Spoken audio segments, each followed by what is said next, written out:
We've all felt invisible at some point in our lives. We've all known what it's like when people look right through us like we don't matter.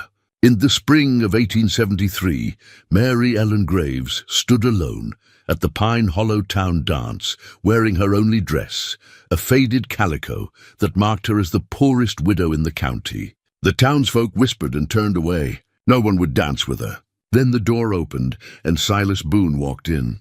He was the mountain man who lived beyond the timberline, quiet and strong. He crossed that floor and stopped before Mary Ellen. He extended one rough hand.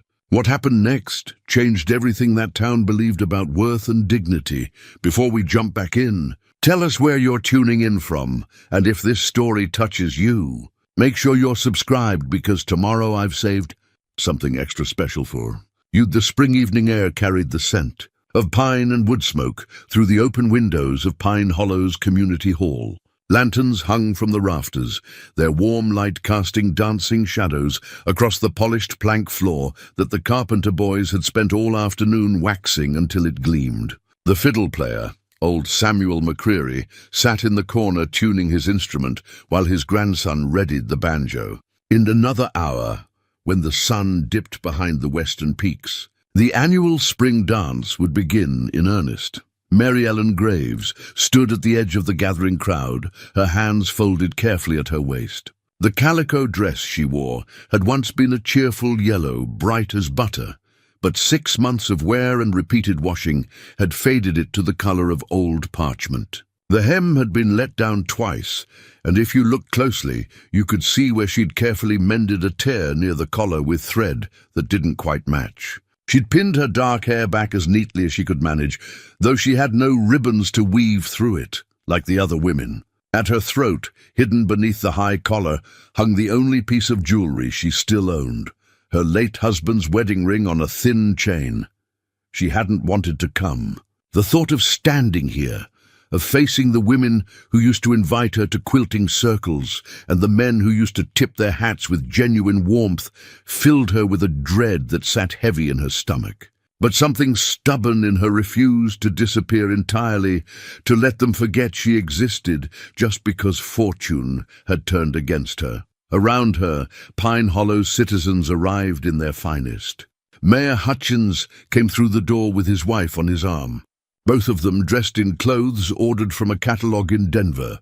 Mrs. Adelaide Finch swept in wearing a new dress of deep green silk, her 3 daughters trailing behind her like ducklings, each one primped and pressed until they shone. The Carpenter family arrived as a boisterous group. The parents and their 5 children ranging from little Sarah, who was barely 7, up to Thomas, who'd just turned 18 and was already taller than his father. Evening.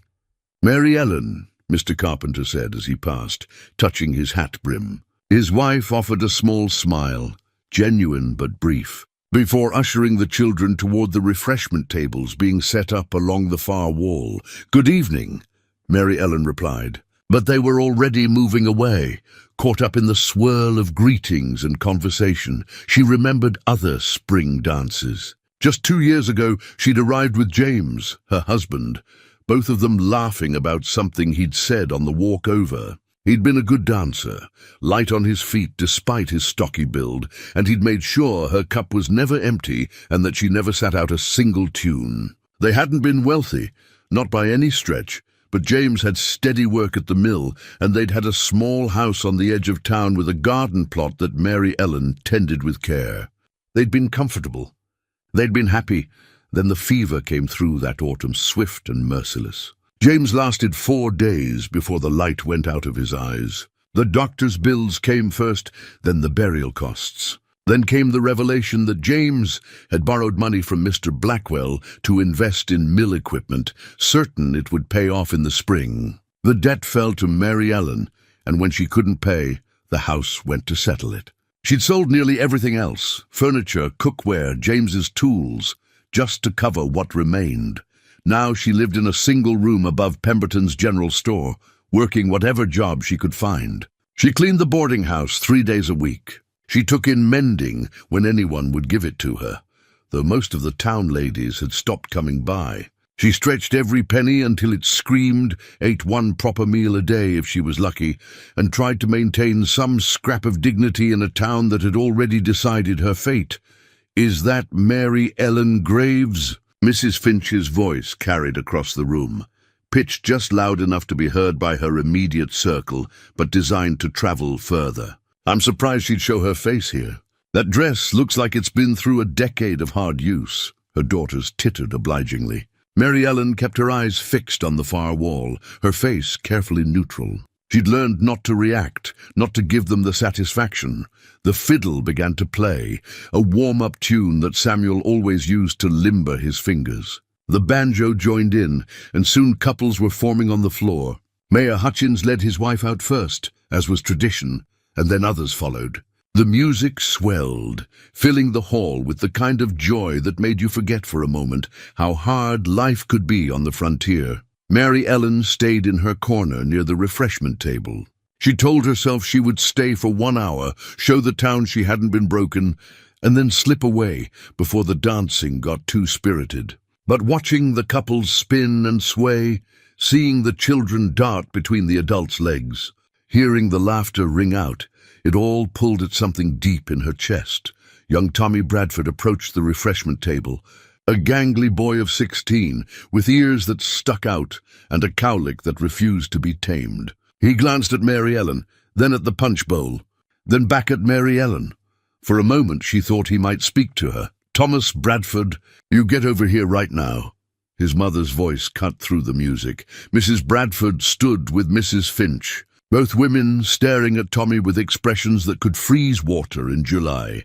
Tommy's face reddened. He grabbed a cup of punch, mumbled something that might have been an apology, and hurried away. Mary Ellen took a slow breath. This was a mistake. She should leave now, before the humiliation deepened. She could slip out the side door, walk back to her room, and no one would even notice her absence. She was turning to go when the main door opened. The evening light behind him turned the man to a silhouette at first, broad-shouldered and tall, with the kind of stillness that comes from spending more time with mountains than with people. As he stepped fully into the hall, the lantern light revealed Silas Boone in more detail than most folks in Pine Hollow had ever seen. He stood well over 6 feet, with a frame built from years of hard labor. His face was weathered by wind and sun, lined in the way of men who squint against bright snow and summer glare. His hair, dark brown, shot through with grey, was tied back simply. He wore a shirt that had once been good quality, but now showed the wear of practical use, and trousers tucked into boots that had walked more miles of wilderness than most people would travel in a lifetime. Dust still clung to his coat. The conversation in the hall didn't stop exactly, but it shifted. People noticed. Silas Boone rarely came to town, perhaps 4 or 5 times a year for supplies, and he'd never attended a social gathering in the decade since he'd built his cabin high up near the timberline. "Well, I'll be," Mayor Hutchins said to no one in particular. Silas Boone at a dance. "Never thought I'd see the day." Silas stood in the doorway for a long moment, his eyes moving across the room with the careful attention of someone accustomed to noting details. His gaze passed over Mayor Hutchins, over Mrs. Finch and her whispering circle, over the couples on the dance floor. Then his eyes found Mary Ellen. She felt the weight of his attention like a physical thing. She'd seen him before, of course, everyone in Pine Hollow had, but always at a distance. He'd nod to the shopkeepers when he came for supplies, pay cash for what he needed, and leave without unnecessary conversation. She'd heard the stories about him, the speculation. Some said he'd been a soldier. Others claimed he was running from something back east. A few romantic souls insisted he'd lost a great love and come to the mountains to heal his heart. Whatever the truth, Silas Boone was watching her now. He began to walk across the floor. Not hurrying, but with clear purpose, his boots making solid sounds on the polished wood. The dancing couples parted without thinking about it, creating a path. The fiddle continued playing, but Samuel's eyes were on Silas like everyone else's. Mary Ellen's heart hammered against her ribs. She couldn't imagine why he was coming toward her. Perhaps he needed something from the refreshment table. Perhaps he was going to ask her to move, tell her she was in the way. Silas stopped directly in front of her, close enough that she had to tilt her head back to meet his eyes. They were grey, she noticed, the colour of winter clouds, and there was something in them that made her think of deep water, quiet on the surface, but with currents running underneath. He didn't bow or smile or offer any of the social niceties that usually preceded such moments. He simply extended his right hand toward her, rough and calloused. The hand of a man who split his own firewood and built his own shelter and asked nothing from anyone. "Ma'am," he said, his voice quiet but carrying in the suddenly hushed hall. "May I have this dance?" Mary Ellen stared at the offered hand for what felt like an eternity, but was likely only a heartbeat. Her mind raced through possibilities. Was this some kind of joke? Had someone put him up to it? But when she looked into Silas Boone's face, she saw nothing but straightforward sincerity. He was simply asking her to dance. Her voice came out barely above a whisper. She cleared her throat and tried again. "I'm not sure that's a good idea, Mr. Boone." "Why not?" he asked, his tone genuinely curious, as if he couldn't fathom a single reason why dancing with her would be problematic. Around them, the music had faltered. Samuel McCreary's bow hovered above the strings, and his grandson had stopped playing the banjo entirely. Every eye in the hall was fixed on this unlikely pair. "People are watching," Mary Ellen said quietly, acutely aware of Mrs. Finch's scandalized expression, of Mayor Hutchins' raised eyebrows, of the way conversations had died mid-sentence all across the room. "Let them watch," Silas said simply. His hand remained extended, steady as a rock. "I came here tonight to dance with you, Mrs. Graves. I'd be obliged if you'd say yes."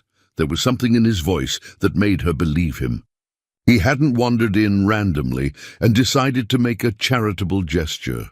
He'd come here deliberately, with intention, knowing exactly what he meant to do. Her hand trembled as she reached out and placed it in his. His fingers closed around hers, warm and solid, and she felt the calluses earned from a lifetime of honest work. For the first time in 6 months, someone was choosing to touch her, not out of necessity or obligation, but simply because they wanted to. Silas led her onto the dance floor. The crowd parted further, creating a circle around them. Mary Ellen felt her face flush hot with embarrassment and something else, something that felt dangerously close to hope. "Samuel," Silas called to the fiddle player. "How about that waltz you used to play?" "The one in 3/4 time." Samuel blinked, then a slow smile spread across his weathered face. "I know the one." He lifted his bow, nodded to his grandson, and began to play. The music was gentle, sweet, the kind of tune that made you think of first loves and spring mornings. Silas placed his other hand carefully at Mary Ellen's waist, proper and respectful, and began to lead her through the steps. At first, Mary Ellen was stiff with self-consciousness. She stumbled over her own feet, certain she was making a fool of herself. But Silas was patient, his lead clear and steady, and gradually her body remembered the rhythm. 1, 2, 3, 1, 2, 3. They began to move together, finding a shared cadence. "That's it," Silas said softly, for her ears alone. "You're doing fine. I haven't danced since—" She stopped herself. The grief still too close to the surface. "I know," he said, and somehow she believed that he did know, that he understood loss in ways that didn't require explanation. They circled the floor once, twice. Mary Ellen became aware that other couples were beginning to join them, taking the periphery of the circle, giving them space, but filling the floor again. The dance was continuing, life was continuing, but something had shifted in the room's atmosphere. Why? Mary Ellen asked finally, the question that had been burning in her throat since the moment he'd appeared before her. "Why did you come here tonight? Why me?" Silas was quiet for a moment, considering his words the way a careful man considers his steps on uncertain ground. "I've seen you in town," he said eventually. "Noticed how folks treat you. It didn't sit right with me. You don't know me," she said. "You don't know anything about me." "I know enough," he replied. "I know you show up to work every day with your head high, even when people turn their backs. I know you say please and thank you to Mr. Pemberton, even when you're counting out your last few coins. I know you helped Mrs. Patterson carry her groceries to her wagon last month when her arthritis was bothering her, and she didn't have a kind word for you after." Mary Ellen's throat tightened. She hadn't realized anyone had been paying attention, least of all someone like Silas Boone, who seemed to exist on the margins of town life. "Those are small things," she managed to say. "Small things are how you measure a person's character," Silas said. "Big gestures are easy. It's the small kindnesses, the ones nobody's watching for. Those are what matter. The waltz wound to its conclusion, the final notes hanging in the air like the last light before sunset." Silas stepped back, releasing her hand, and Mary Ellen felt the loss of that contact like a physical chill. But before she could return to her corner, before the evening could return to what it had been, Silas offered his hand again. "One more?" he asked. Mary Ellen looked around the hall. Mrs. Finch was whispering furiously to her circle, her face pinched with disapproval. But Mayor Hutchins was smiling, and his wife was too. The Carpenter children were watching with open fascination, little Sarah's eyes as wide as saucers. Mr. Pemberton stood near the refreshment table, with his arms crossed. But there was something approving in his expression. "One more," Mary Ellen agreed. Samuel struck up another tune, this one livelier, and suddenly Silas was guiding her through a reel. Mary Ellen laughed, despite herself, a sound that surprised her because she couldn't remember the last time she'd laughed with genuine joy. Silas didn't smile exactly, but his eyes crinkled at the corners, and she thought maybe that was his version of laughter. They danced through that tune, and then, when it seemed natural to continue through another, other couples filled the floor now, the evening returning to its proper festive atmosphere. But Mary Ellen was aware that people were still watching, still taking note of the fact that Silas Boone, the hermit of the high country, had chosen to spend the evening dancing with the poorest widow in Pine Hollow. During a brief pause between songs, Mrs. Finch materialized at Mary Ellen's elbow. "Mrs. Graves," she said, her voice dripping with false sweetness. "How unexpected to see you dancing, and with Mr. Boone, of all people." "Evening, Mrs. Finch," Silas said before Mary Ellen could respond. His tone was perfectly polite, but there was something in it that made the older woman take a step back. "I simply meant," Mrs. Finch began, but Silas had already turned back to Mary Ellen, effectively dismissing the town gossip as if she were no more significant than a buzzing fly. "Getting warm in here," he observed. "Would you like some air?" Mary Ellen nodded, grateful for the escape. Silas offered his arm, and after a moment's hesitation she took it. They walked through the hall toward the side door that opened onto a small porch. Mary Ellen felt the weight of stairs following them, heard the whispers that kicked up in their wake. But with Silas beside her, steady and unbothered, she found she cared less than she had before. The evening air was cool and fresh after the warmth of the crowded hall. The sun had fully set now, and stars were beginning to appear in the darkening sky. The music from inside filtered out through the open windows, softer now, a backdrop rather than a demand. "Thank you," Mary Ellen said, turning to face Silas, "for tonight, for what you did in there. You didn't have to." "Maybe not," Silas agreed. "But I wanted to." He leaned against the porch railing, looking out toward the dark shapes of the mountains rising in the distance. "This town's got itself twisted up about who matters and who doesn't. Somebody needed to remind them they're wrong." "They'll talk about this for weeks," Mary Ellen said. "About you and me. They'll make it into something it's not.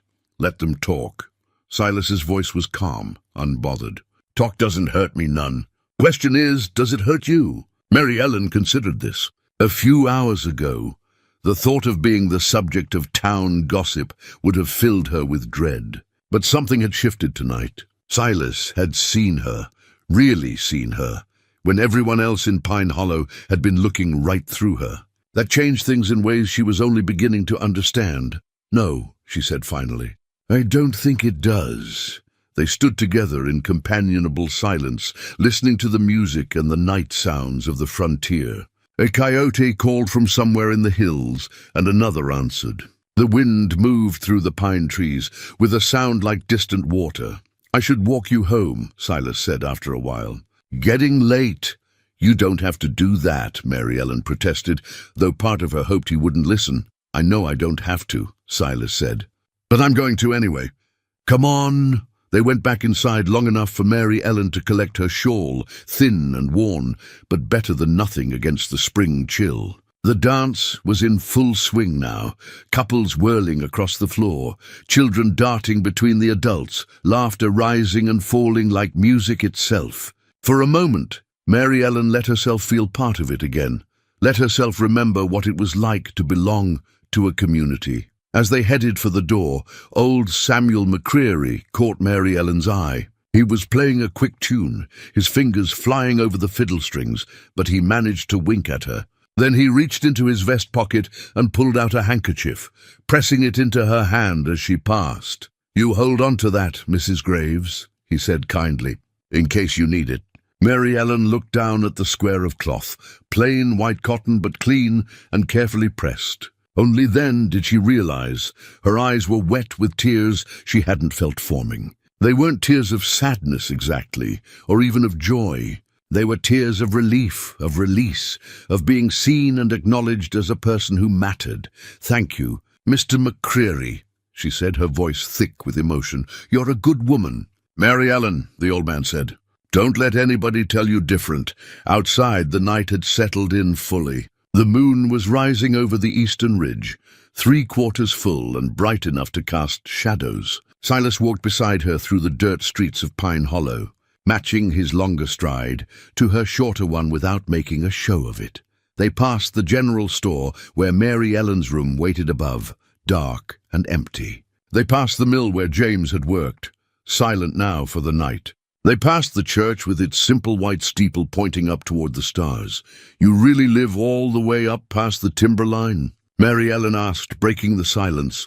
"Most of the year," Silas confirmed. "We got a cabin up there. Built it myself about 10 years back." "Why so far from everything?" Silas was quiet for a moment, and Mary Ellen worried she'd overstepped, asked something too personal. But then he spoke, his voice thoughtful. "I spent some years back east," he said. "During the war and after. Saw a lot of things I didn't care to see. Lot of people being cruel to each other for no good reason. When it was over, I just wanted somewhere quiet, somewhere clean. The mountains offered that. Don't you get lonely?" "Sometimes," he admitted. "But lonely's different from alone. I don't mind being alone. What I can't stomach is being around folks who've forgotten how to treat each other decent." They had reached the general store. A single lamp burned in the window. Mr. Pemberton signaled that he was still awake, probably doing accounts in the back room. The exterior stairs that led up to Mary Ellen's room looked rickety in the moonlight, though they were sturdier than they appeared. "This is me," Mary Ellen said unnecessarily. Silas nodded. He stood there, hat in his hands now, looking at her with those steady grey eyes. "Mrs. Graves, I want you to know something." "Yes?" "You ain't poor," he said softly but firmly.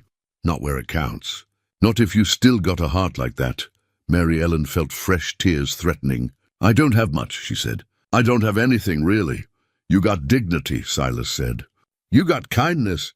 You got strength enough to walk into that dance hall tonight, even knowing how they'd treat you. That's worth more than all the money in Blackwell's bank." He settled his hat back on his head and took a step back. "I'll be checking on you, if that's all right. Make sure you're doing okay. You don't have to—" "I know," he interrupted gently. "But I'm going to anyway. Good night, Mary Ellen." He turned and walked away, his footsteps steady and sure in the darkness. Mary Ellen watched until he disappeared around the corner, heading back toward wherever he'd left his horse. Then she climbed the stairs to her room. Samuel McCreary's handkerchief still clutched in her hand, and for the first time in 6 months. She went to sleep with something that felt like hope warming her chest. The morning sun found Mary Ellen at the boarding house, scrubbing floors on her hands and knees. The work was hard, and the pay was modest, but it was honest, and Mrs. Patterson, who ran the place, didn't treat her with the disdain that some others in town did. The older woman was simply practical. She needed help. Mary Ellen needed work. and personal circumstances didn't enter into the equation. "You're humming," Mrs. Patterson observed from the doorway, her arthritic hands wrapped around a cup of coffee. Mary Ellen paused, realizing it was true. She couldn't remember the last time she'd hummed while working. "I suppose I am. Heard about last night," Mrs. Patterson said, settling herself carefully into her chair by the window. "The whole town's talking about it. Silas Boone dancing with you, walking you home." Mary Ellen felt her cheeks warm. "People need to find better things to occupy their time." "Maybe so," Mrs. Patterson agreed. "But you can't blame them for being surprised. Silas hasn't shown interest in anyone since he came here, and you've been keeping so quiet, so to yourself, that folks forgot you're still a young woman with a life to live." "I'm 32, Mary Ellen said. "Hardly young. You're younger than me by 3 decades, girl, so don't talk to me about being old." Mrs. Patterson took a sip of her coffee. "What I'm saying is, it's good to see you lifting your head again.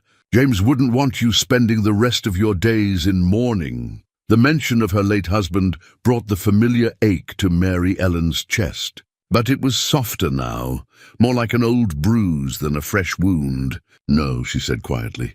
"He wouldn't." She finished the floors and moved on to the dining room, where she'd need to set the tables for the noon meal. The boarding house catered to traveling salesmen, circuit preachers, and the occasional family passing through on their way to somewhere else. It was steady work, if not glamorous.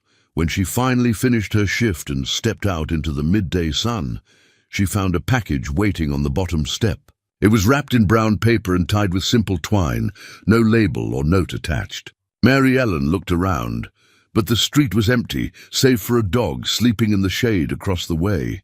She carried the package up to her room and set it on the small table by the window. For a moment she just looked at it, almost afraid to open it. Gifts were not something that came her way anymore.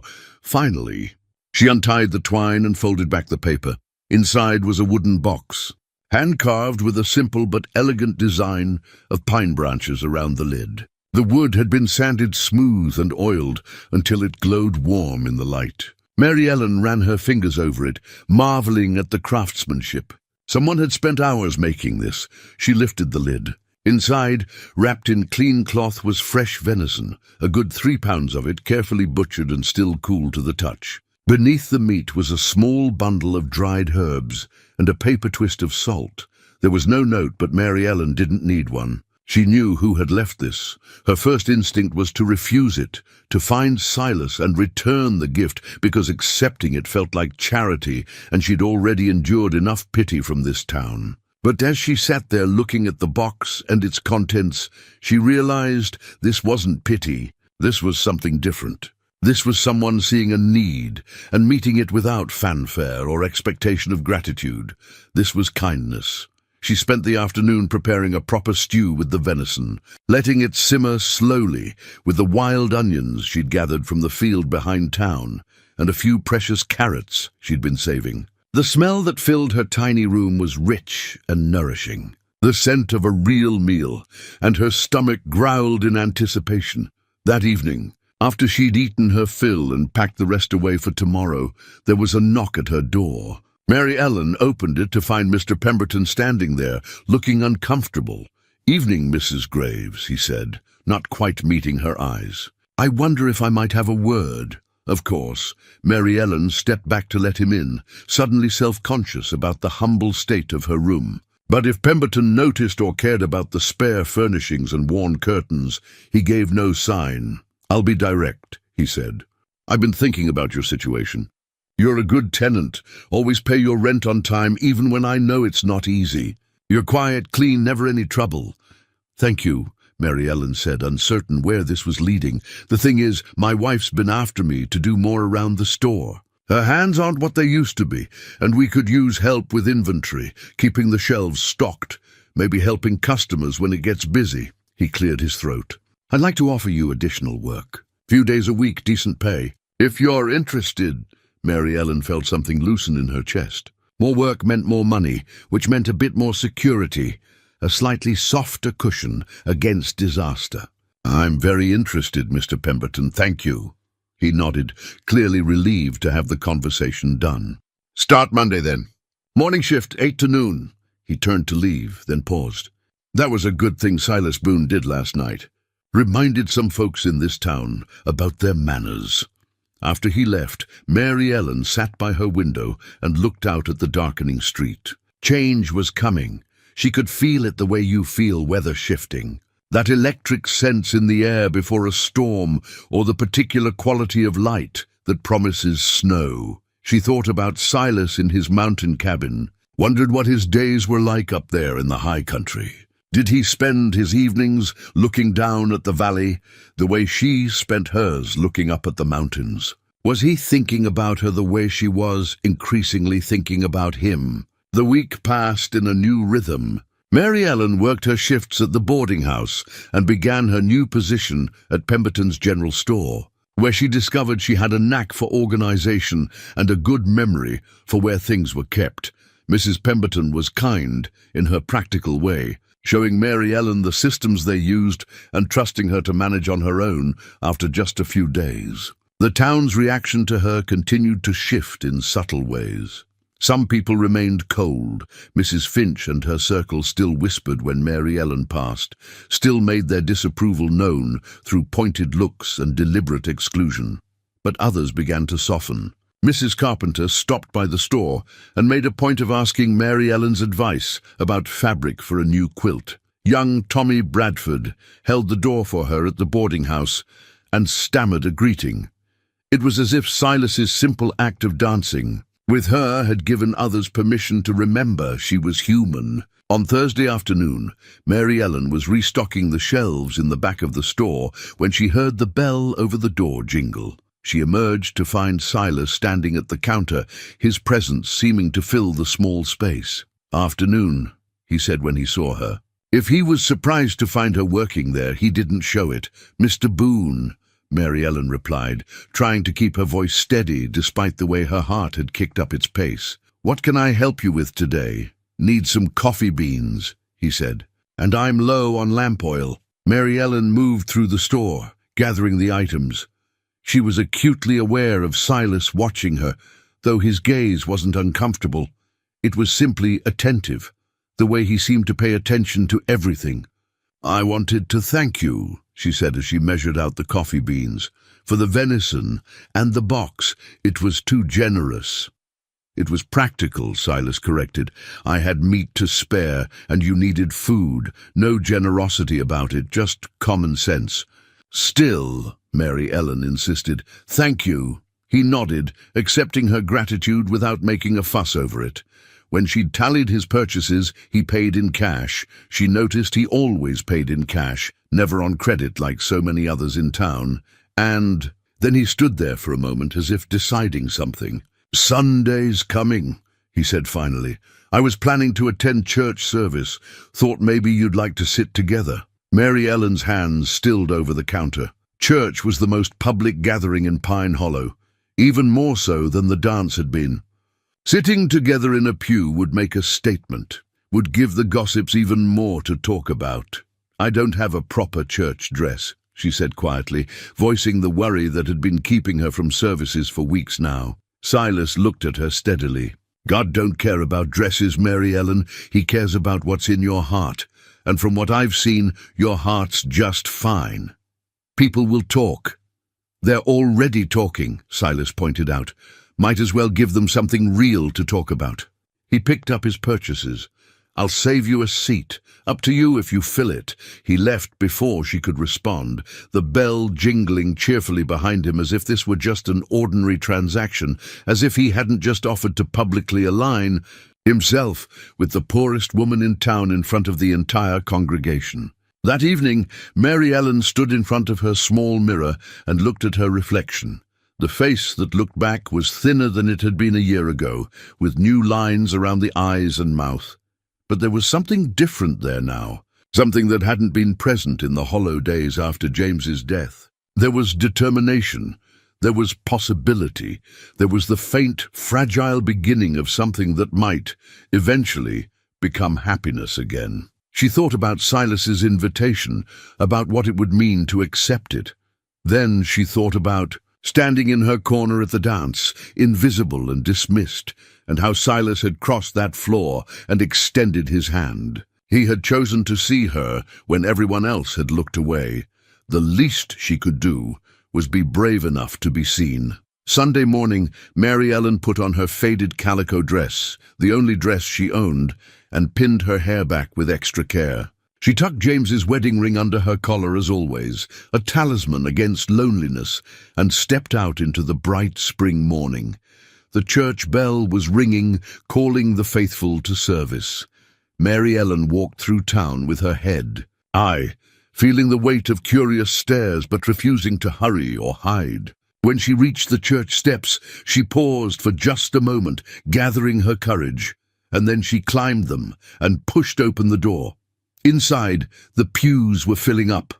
Mayor Hutchins and his wife sat in their usual spot near the front. The Carpenter family took up an entire row. Mrs. Finch and her daughters clustered together like a flock of green-dressed birds. And there, in a middle pew on the left side, sat Silas Boone. He'd saved the space beside him, his hat resting on the bench to mark it as occupied. When he saw Mary Ellen, he picked up the hat and nodded to the empty seat. Mary Ellen walked down the aisle, feeling every eye in the church following her progress. The whispers started immediately, a rustle of sound like wind through dry leaves. But she kept her focus on Silas, on that saved seat, on the simple fact that someone wanted her there. She slid into the pew beside him. "Morning," she said softly.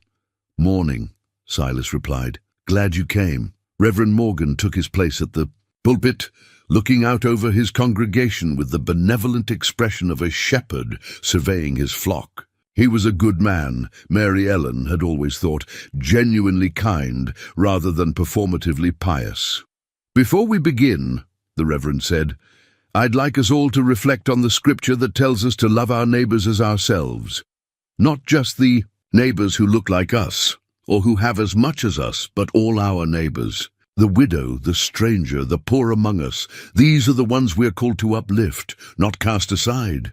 His eyes swept over the congregation, lingering for just a moment on Mrs. Finch's section, then moving to where Mary Ellen sat beside Silas. "Let us remember that God sees the heart," he continued, "not the dress someone wears, or the size of their home, or the balance in their account. He sees what we do when nobody's watching, how we treat the least among us.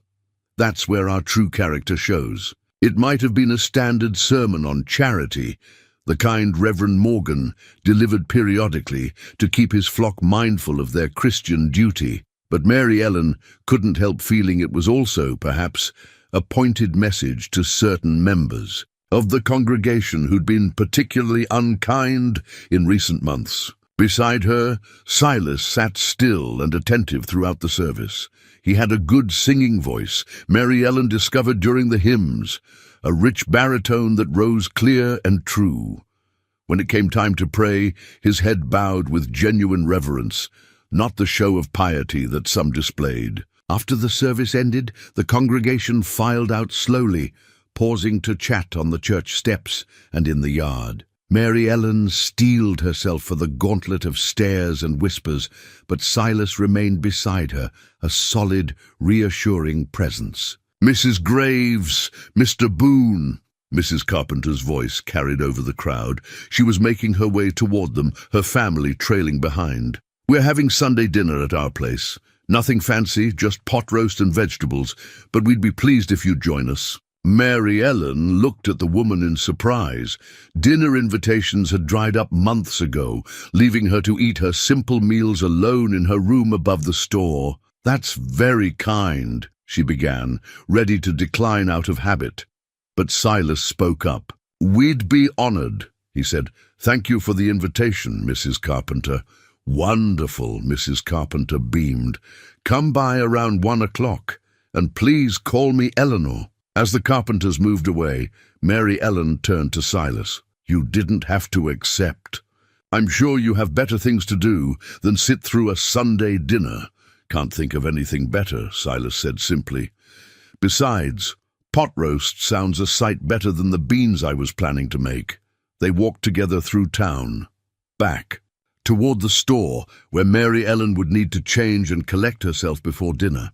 The spring air was warm, carrying the scent of pine and wildflowers from the meadows beyond town. "This is all happening very fast," Mary Ellen said, voicing the thought that had been circling in her mind all week. "A week ago I was invisible. Now people are inviting me to dinner, treating me like I matter again." "You always mattered," Silas said. "They just forgot. Sometimes people need reminding." "And you appointed yourself to do the reminding?" He was quiet for a moment. "I saw something I couldn't walk past," he said finally. Simple as that. But Mary Ellen was beginning to understand it wasn't quite that simple. Silas Boone had chosen to step out of his solitary life in the mountains for a reason, and that reason had something to do with her. The thought was both thrilling and terrifying, opening up possibilities she'd thought were closed to her forever when James died. At her door, Silas paused. "I'll come by at 1:45. We can walk to the carpenter's together." "All right," Mary Ellen agreed. She watched him head off down the street, then climbed the stairs to her room. Inside, she sat on her bed and let out a long breath, processing everything that had happened. Her world was shifting, the ground under her feet becoming something new and unfamiliar. But for the first time since James's death, unfamiliar didn't feel frightening. It felt like possibility, and that, Mary Ellen thought, might be the most surprising gift of all. The Carpenter home sat at the eastern edge of Pine Hollow, a sturdy 2-story house with a wide porch and a yard where chickens pecked contentedly in the dirt. When Silas and Mary Ellen arrived at 1:15, Silas had been precisely on time, Mary Ellen noticed. They found the family in a cheerful chaos that spoke of a house full of life and love. "Come in, come in." Eleanor Carpenter ushered them through the door, wiping her hands on her apron. "Don't mind the noise. Sunday dinners around here tend toward the rowdy side." The dining room table had been extended with extra boards to accommodate everyone. The 5 Carpenter children ranged themselves along one side. Thomas at 18, then Margaret at 16, followed by Daniel at 13, Ruth at 10, and little Sarah, still just 7 but convinced she was much older. John Carpenter sat at the head, carving the roast with practiced efficiency, while his wife brought out bowls of mashed potatoes, green beans, and fresh-baked rolls that steamed when you broke them open. "Mr. Boone, you sit there," Eleanor directed, pointing to a chair near John. "And Mary Ellen, you're next to Sarah. She's been asking about you all morning." Sarah beamed up at Mary Ellen with the unself-conscious adoration of a young child who'd decided someone was wonderful. "You wore the prettiest dress at the dance," she announced. "I told Mama I want a yellow dress just like it when I'm grown up." Mary Ellen felt her throat tighten. She'd been so conscious of her dress being old and worn, but Sarah saw only the color, the simple beauty of it without the weight of judgment. "That's very sweet, Sarah, though I'd want ribbons too," Sarah continued thoughtfully. "Do you like ribbons, Mrs. Graves?" "I do," Mary Ellen said. "Very much." The meal was abundant and delicious, the kind of simple but hearty food that filled both stomach and soul. John Carpenter asked Silas about hunting in the high country, and the 2 men fell into an easy conversation about game trails and weather patterns. Eleanor engaged Mary Ellen in talk about the store, asking her opinion on which fabrics might sell well as summer approached. "It's good to have your eye for these things," Eleanor said. "You've always had fine taste, Mary Ellen. I remember the tablecloth you embroidered for the church sale a few years back. Most beautiful thing I'd ever seen." The comment brought back memories of better times, when Mary Ellen had hours to spend on needlework and the leisure to make beautiful things just for the joy of it. "I sold all my embroidery supplies," she said quietly. "After James died. Had to." Eleanor reached over and squeezed her hand. "I'm sorry for what you've been through. It wasn't right how some folks treated you. Wasn't Christian at all. Some people don't know how else to react to misfortune," Mary Ellen said, trying to be charitable. "They're afraid it might be catching." "That's fear talking," John Carpenter interjected, setting down his fork. "And there's no excuse for it. This is a hard land, and we're supposed to look out for each other." That's how we survive. Young Thomas, who'd been mostly quiet during the meal, cleared his throat. I wanted to apologize, Mrs. Graves, for the dance. I should have asked you to dance, but He glanced at his parents, then continued. I let my mother's friends tell me what to do, instead of doing what I knew was right. You mean Mrs. Bradford? Eleanor asked pointedly. Thomas nodded, looking miserable. I'm sorry. You're forgiven, Mary Ellen said gently. We all make mistakes, especially when we're young. What matters is learning from them. That's exactly right, John agreed. Takes courage to admit when you're wrong, son. I'm proud of you for doing it. The conversation moved on to other topics, the upcoming planting season, news from the territorial capital, speculation about whether the railroad might eventually come through Pine Hollow. Throughout it all, Mary Ellen found herself relaxing in a way she hadn't since before James's death. This was what she'd been missing, the easy fellowship of a shared meal, the warmth of friendly company, the sense of belonging somewhere. She noticed Silas watching the family with something thoughtful in his expression. When little Ruth asked him if he ever got lonely up in his cabin, he considered the question seriously before answering. Sometimes, he admitted, but I've got my work and the quiet suits me. Still, days like this remind me what I'm missing. You should come down more often, Daniel suggested, with the straightforward logic of a 13-year-old. Then you wouldn't be lonely. Maybe I will, Silas said. And his eyes moved to Mary Ellen. Seems like there might be reason to. After dinner, while Eleanor and Margaret cleared the table, Mary Ellen helped with the washing up in the kitchen. Through the window, she could see Silas in the yard with the younger children, showing Daniel something about tracking.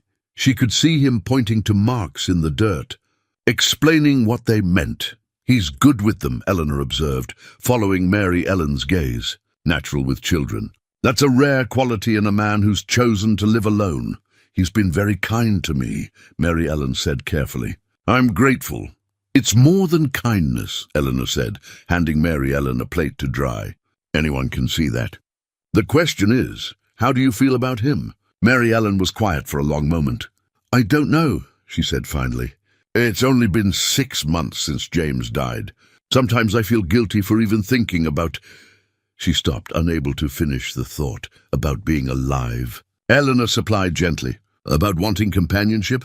About maybe eventually finding happiness again? She set down the pot she was scrubbing and turned to face Mary Ellen. James was a good man. I know you loved him, but he's gone, and you're still here. You're allowed to keep living. Some would say it's too soon. Some would say all manner of foolish things, Eleanor said firmly. You know your own heart, Mary Ellen. Don't let other people's opinions tell you what you should feel or when you should feel it. They finished the dishes in comfortable silence. By the time they returned to the main room, Silas was teaching Sarah how to identify different kinds of tree bark, his large hands gentle as he showed her the samples he'd pulled from his pocket. You carry tree bark around with you? Margaret asked, laughing. Never know when you might need to identify something, Silas said seriously, though Mary Ellen thought she detected a hint of humor in his eyes. Out in the wild, knowing your trees can mean the difference between safe shelter and a dangerous place. Tell us about bears, Daniel begged. Have you ever fought a bear? Fighting a bear is about the stupidest thing a man can do, Silas replied. The key is not fighting them, it's avoiding them or making sure they avoid you. Most bears want nothing to do with humans if you give them a choice. He launched into a story about tracking a bear through the high country, keeping the details light enough for the children, but engaging enough to hold everyone's attention. Mary Ellen watched him, seeing a side of Silas she hadn't glimpsed before. He was comfortable here, able to move between solitude and society more easily than his reputation suggested. When it was finally time to leave, Sarah hugged Mary Ellen fiercely. Will you come back? She asked. If your parents invite me, Mary Ellen said, looking to Eleanor. Consider the invitation standing, Eleanor said warmly. Sunday dinners or any other time. Our door is open. Outside, the afternoon had mellowed into that golden light that comes before evening. Silas and Mary Ellen walked slowly through town, neither of them in any hurry to end the day. That was nice, Silas said. It's been a long time since I sat at a family table like that. Me too, Mary Ellen agreed. I'd forgotten what it felt like. They reached the general store and Mary Ellen paused at the base of her stairs. The afternoon had been so pleasant, so normal, that she was reluctant to let it end. "Would you like to come up for coffee?" she asked, then immediately worried it was too forward. "I don't have much to offer, but—" "Coffee would be fine," Silas said. Her room looked even smaller with Silas in it, his presence seeming to fill the space. But he didn't comment on the sparse furnishings or the way the curtains had been mended multiple times. He simply removed his hat and waited while she put the coffee on the small stove. "I need to head back up the mountain tomorrow," Silas said. "Got some repairs to make before the summer season. Probably be gone a week or so." Mary Ellen tried not to show her disappointment. In just a few days, she'd grown accustomed to the possibility of seeing him, the knowledge that he was nearby. "But I was thinking," Silas continued, "when I come back, maybe I could bring you up to see the high country. Show you where I live. If you'd be interested." Mary Ellen looked at him in surprise. "You'd want me to see your cabin?" "I don't invite many people up there," Silas admitted. "Truth is, I don't invite anyone up there. But I'd like you to see it. See where I spend my days. Understand that part of my life." "I'd like that," Mary Ellen said softly. "I'd like that very much." The coffee boiled, and she poured it into two mismatched cups, the best she had. They sat at her small table, knees nearly touching in the cramped space, and talked as the afternoon light shifted toward evening. Silas told her more about his cabin, about the meadow nearby, where elk grazed in the mornings, and the stream that ran cold and clear, even in the height of summer. Mary Ellen found herself telling him about her childhood, about growing up the youngest of four sisters, about how she'd met James at a church picnic and known within an hour that she wanted to marry him. "You must miss him," Silas said quietly. "I do," Mary Ellen acknowledged. "Every day. But it's different now than it was right after. The grief isn't as sharp. It's more like," she searched for the right words, "like an old ache. You know it's there, but you can live with it." "That's good," Silas said. "Means you're healing." When the light outside had faded to purple dusk, Silas stood to leave. At the door he paused, his hand on the frame, and looked down at Mary Ellen. "I'm glad I went to that dance," he said. "Glad I crossed that floor." "So am I," Mary Ellen whispered. After he left, Mary Ellen stood at her window and watched him walk away through the darkening streets. Tomorrow he'd be gone, back to his solitary mountain life. But he'd be back. And when he returned, she'd go with him to see the high country, to see the place he called home. It was strange, she thought, how quickly life could change. A week ago, she'd been invisible, dismissed, alone. Now she had work, she had friends again, and she had what? She wasn't ready to call it love, not yet. But it was something precious and fragile that deserved careful tending. Outside, the first stars began to appear in the darkening sky. Mary Ellen pressed her hand against the window glass, feeling the coolness of it against her palm, and allowed herself to hope. The week passed in a rhythm that felt almost normal. Mary Ellen worked her shifts at both the boarding house and the general store, and while she couldn't say everyone in Pine Hollow had warmed to her, the outright hostility had lessened. People nodded when they passed her on the street. A few even stopped to exchange pleasantries about the weather or ask after her health. Mrs. Finch and her circle remained stubbornly cold, but Mary Ellen found she cared less than she might have expected. Their disapproval was a distant thing, unable to touch her the way it once had. On Wednesday morning, as Mary Ellen was sweeping the front steps of the boarding house, a horse and rider appeared in the distance. Even from far off, she recognized the set of Silas's shoulders, the easy way he sat in the saddle, as if he and the horse were parts of the same creature. Her heart lifted despite her attempt to remain composed. He'd said he'd be gone a week, but here he was, after only 3 days. Silas dismounted in front of the boarding house, looping his reins over the hitching post. He carried a small wooden box in his hands, similar to the one he'd left for her before, but smaller, more delicate. "Morning," he said, touching his hat brim. "Finished my repairs quicker than I thought." "That's good," Mary Ellen said, setting her broom aside.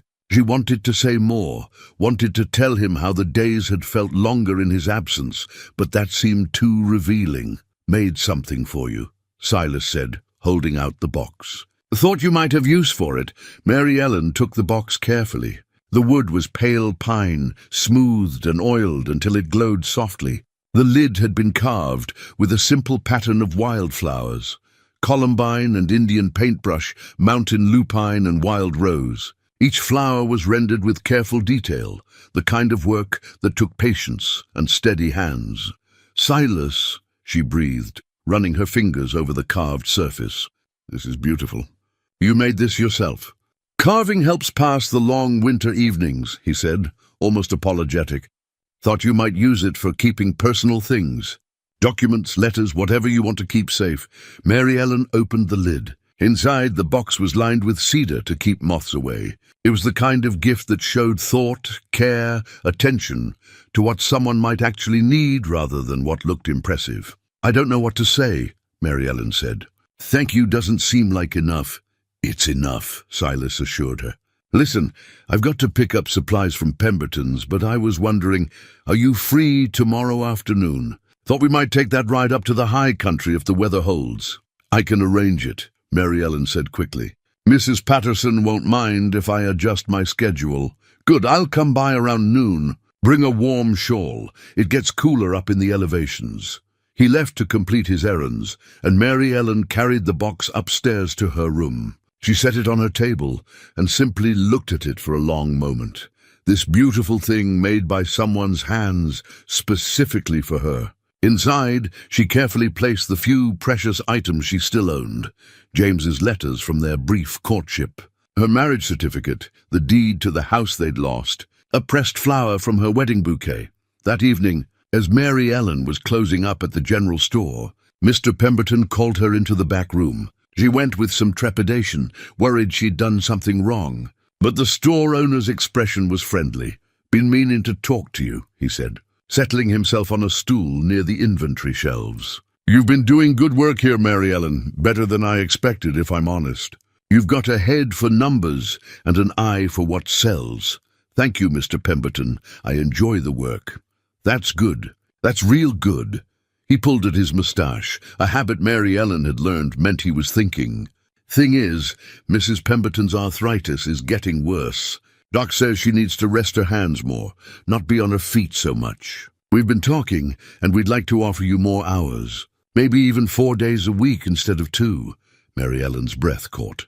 More hours meant more money, which meant more security, a little cushion against disaster.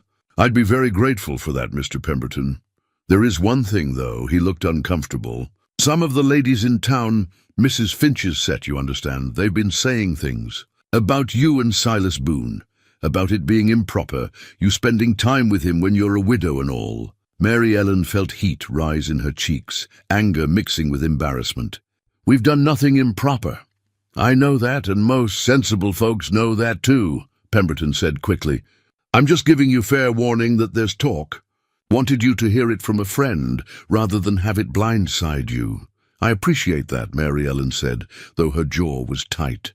"But I'm not going to stop spending time with Mr. Boone because of gossip. He's shown me more kindness than most of this town has in the past 6 months." "Good for you," Pemberton said, and he sounded genuinely pleased. "Stick to your guns, Mary Ellen. The right people will stand by you, and the rest aren't worth worrying about." Mary Ellen walked home through the spring evening, thinking about what Pemberton had said. She knew there would be talk, had known it from the moment Silas first asked her to dance. But understanding it intellectually and confronting it directly were different things. What bothered her most wasn't the gossip itself, but the presumption behind it, as if she wasn't capable of making her own choices, of determining her own path. As if she needed Mrs. Finch and her friends to tell her how to live her life. Back in her room, Mary Ellen looked at the carved box again, at the careful detail work. The hours Silas must have spent creating something just for her. This man who lived alone in the mountains, who needed nothing from anyone, had taken the time to make her something beautiful because he'd thought it might bring her pleasure. That mattered more than all the gossip in Pine Hollow. The next day dawned clear and bright, the kind of perfect spring morning that made you believe in new beginnings. Mary Ellen wore her most practical dress, still worn, still faded, but sturdy enough for riding, and tied her hair back with her only ribbon, a bit of blue cloth that had seen better days. When Silas arrived precisely at noon, he brought a gentle mare for her to ride. "This is Daisy," he said, stroking the horse's nose. "She's got a calm temperament. Won't give you any trouble." Mary Ellen approached the mare slowly, remembering how to behave around horses from her childhood. She'd grown up around animals, had ridden regularly before coming to Pine Hollow, but it had been years since she'd been in a saddle. Silas helped her mount, his hands steadying her as she settled herself. His touch was brief but careful, and Mary Ellen was aware of the strength in those weathered hands, the gentleness with which he treated her. They rode out of town, heading east, toward the mountains that rose blue and imposing in the distance. The trail climbed gradually at first, winding through foothills covered in sage and juniper. As they gained elevation, the vegetation changed. More pine trees now, their scent sharp and clean in the air. Silas kept the pace easy, checking occasionally to make sure Mary Ellen was comfortable. They didn't talk much at first, simply riding in companionable silence, but Mary Ellen found herself acutely aware of everything around her. The call of a hawk circling overhead, the rustle of wind through pine branches, the particular quality of light at this elevation, brighter and more intense than down in the valley. After an hour's ride, they stopped beside a small stream to water the horses. Mary Ellen dismounted with Silas's assistance, her legs a bit shaky after so long out of practice. "You're doing fine," Silas observed. "Most people who haven't ridden in years would be complaining by now." "I'm enjoying it too much to complain," Mary Ellen said truthfully. "I'd forgotten how beautiful it is up here." They shared the simple lunch Silas had packed: bread, cheese, dried apples, and cold water from the stream that tasted better than anything from a well. Sitting on a sun-warmed rock beside the water, Mary Ellen felt something settle in her chest, a peace she hadn't experienced in longer than she could remember. "My cabin's another 2 hours from here," Silas said. "But there's something I wanted to show you first." He led her up a narrow trail that climbed steeply through dense forest. The horses picked their way carefully over rocks and roots, their breath coming harder in the thin air. Just when Mary Ellen thought they couldn't possibly go any higher, they emerged into an alpine meadow. The sight stole her breath. The meadow stretched out before them, a carpet of wild flowers in every color, yellow and purple and red and white, swaying gently in the breeze. Beyond the flowers, the mountains rose even higher, their peaks still capped with snow despite the spring warmth. The sky overhead was an impossible blue, so bright it almost hurt to look at. "Oh," Mary Ellen said inadequately. "Oh, Silas, thought you'd like it," Silas said, and there was satisfaction in his voice. "This meadow blooms different every year, depending on the winter snowpack and spring rains. This year's been good for the flowers." They dismounted and walked through the meadow, careful not to trample the blooms. Mary Ellen knelt to examine a cluster of columbines, their delicate blue petals perfect miniatures. Nearby, Indian paintbrush added splashes of vivid red. She'd seen pictures of such places, read descriptions in books, but nothing had prepared her for the reality. "Could I—" she hesitated, then continued. "Could I pick a few? To press and keep?" "Course you can," Silas said. "Take what you want." The meadow's generous. Mary Ellen selected flowers carefully, choosing the best specimens: a columbine, a paintbrush, several lupines, and a delicate white flower she didn't recognize. Silas watched her, his expression soft. "What's this one called?" she asked, holding up the white flower. "That's western bistort," Silas said. "Blooms early season. You can eat the roots if you're hungry enough, though they're better boiled." They spent an hour in the meadow, Silas pointing out different plants and explaining their uses, Mary Ellen drinking in the beauty and the knowledge. He knew this land intimately, she realized, understood it in ways that came only from patient observation and genuine love. As they prepared to remount, Silas pulled a handkerchief from his pocket and handed it to her. "For your flowers," he said. Keep them from bruising on the ride back. Mary Ellen wrapped her precious blooms carefully in the cloth. Later, she would press them between the pages of her Bible and keep them in the carved box. Physical proof that this day had happened, that this beautiful place existed. The ride back to town took them through different country, Silas choosing a route that showed her more of the landscape.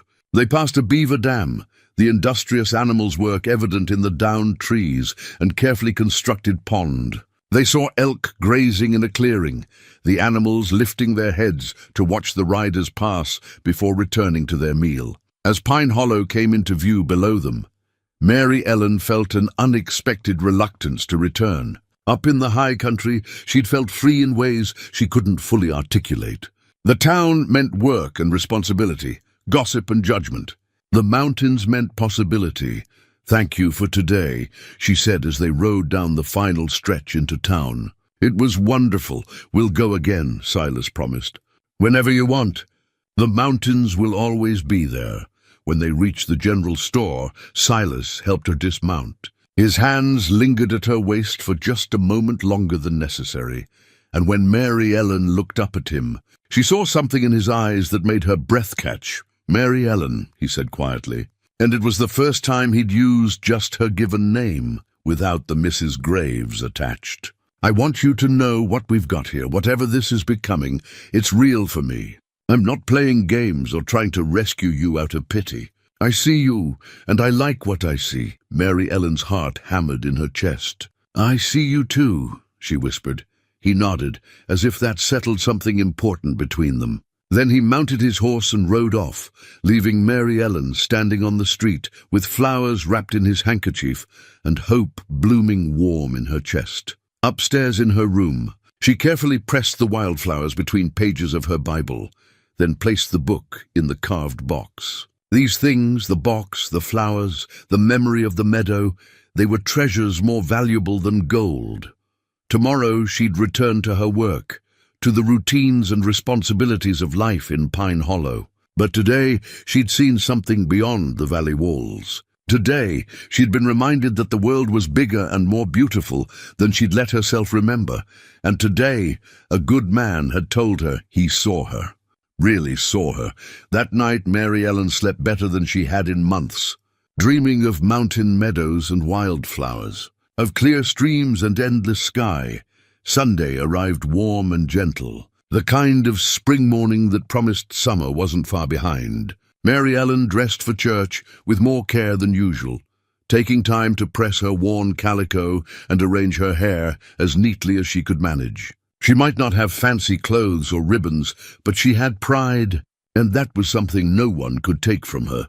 Silas met her at the bottom of her stairs, and they walked to church together through streets bathed in golden light. Mary Ellen noticed the looks they drew, some curious, some disapproving, some openly supportive. She kept her head high and her hand light on Silas's arm. At the church they took their usual pew, the one that had become theirs through 2 Sundays of habit. The carpenters waved from their row, and little Sarah blew Mary Ellen a kiss that made her smile. Even Mayor Hutchins nodded a greeting, his expression approving. Mrs. Finch and her daughters, however, made a show of turning away, their disapproval evident in every line of their rigid backs. Reverend Morgan's sermon that morning was about the woman at the well, the Samaritan woman whom everyone shunned, but to whom Jesus offered living water. His words rang clear through the small church. "Our Lord didn't care about this woman's past," the Reverend said, his voice carrying conviction. "He didn't care that society had marked her as unworthy. He saw her thirst, not for water, but for acceptance, for dignity, for hope. And he offered her all 3. He paused, letting his words settle. "I wonder how many times we walk past people thirsting for simple human kindness. How many times we judge based on circumstances rather than character. How many times we forget that every single person, no matter their station, deserves to be seen and treated with dignity." Mary Ellen felt Silas's hand find hers in the pew between them, his fingers laced with hers, warm and solid, and she held on tight. After the service, as they stood on the church steps, Eleanor Carpenter approached with a smile. "We're having dinner again today," she said. "Same invitation as last week. Both of you, if you're free.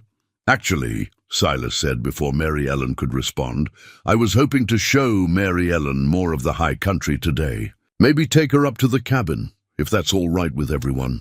A beat of silence followed his words. Mary Ellen understood the significance of what he was suggesting.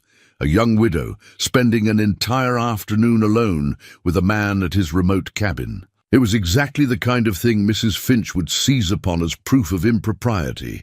But Eleanor Carpenter simply smiled wider. That sounds lovely. The weather's perfect for it. You two enjoy yourselves. Eleanor! Mrs. Bradford hissed from nearby, her expression scandalized. Surely you're not condoning. I'm condoning two adults making their own choices, Eleanor said firmly.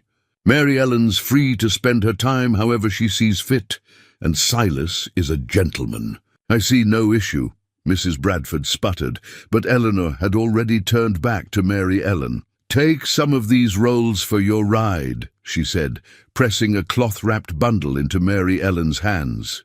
They're better warm, but they'll keep well enough. As they walked away from the church, Mary Ellen heard Mrs. Finch's voice rising in agitation behind them. It's absolutely shameless. A widow, spending time alone with a man in the wilderness. What will people think? Let them think what they want, Silas said quietly to Mary Ellen. Question is, what do you want? Mary Ellen took a breath, feeling the weight of the decision. Going with Silas to his cabin would give the gossips exactly what they wanted, fuel for their talk, evidence of impropriety. But refusing would mean letting Mrs. Finch dictate her choices, letting fear of judgment constrain her life. I want to see your cabin, she said clearly. I want to see where you live.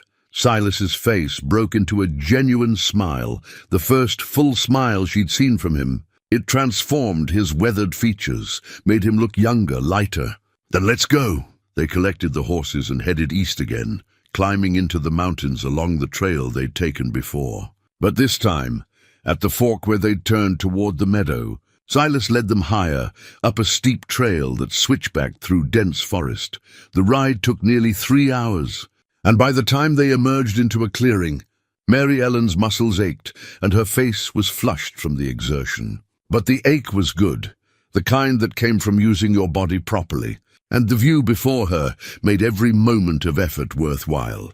Silas's cabin sat in a protected hollow, backed by tall pines that would shelter it from winter winds. The structure was simple but solid, built from logs chinked with mud and moss. A stone chimney rose from one end, and a wide porch wrapped around the front.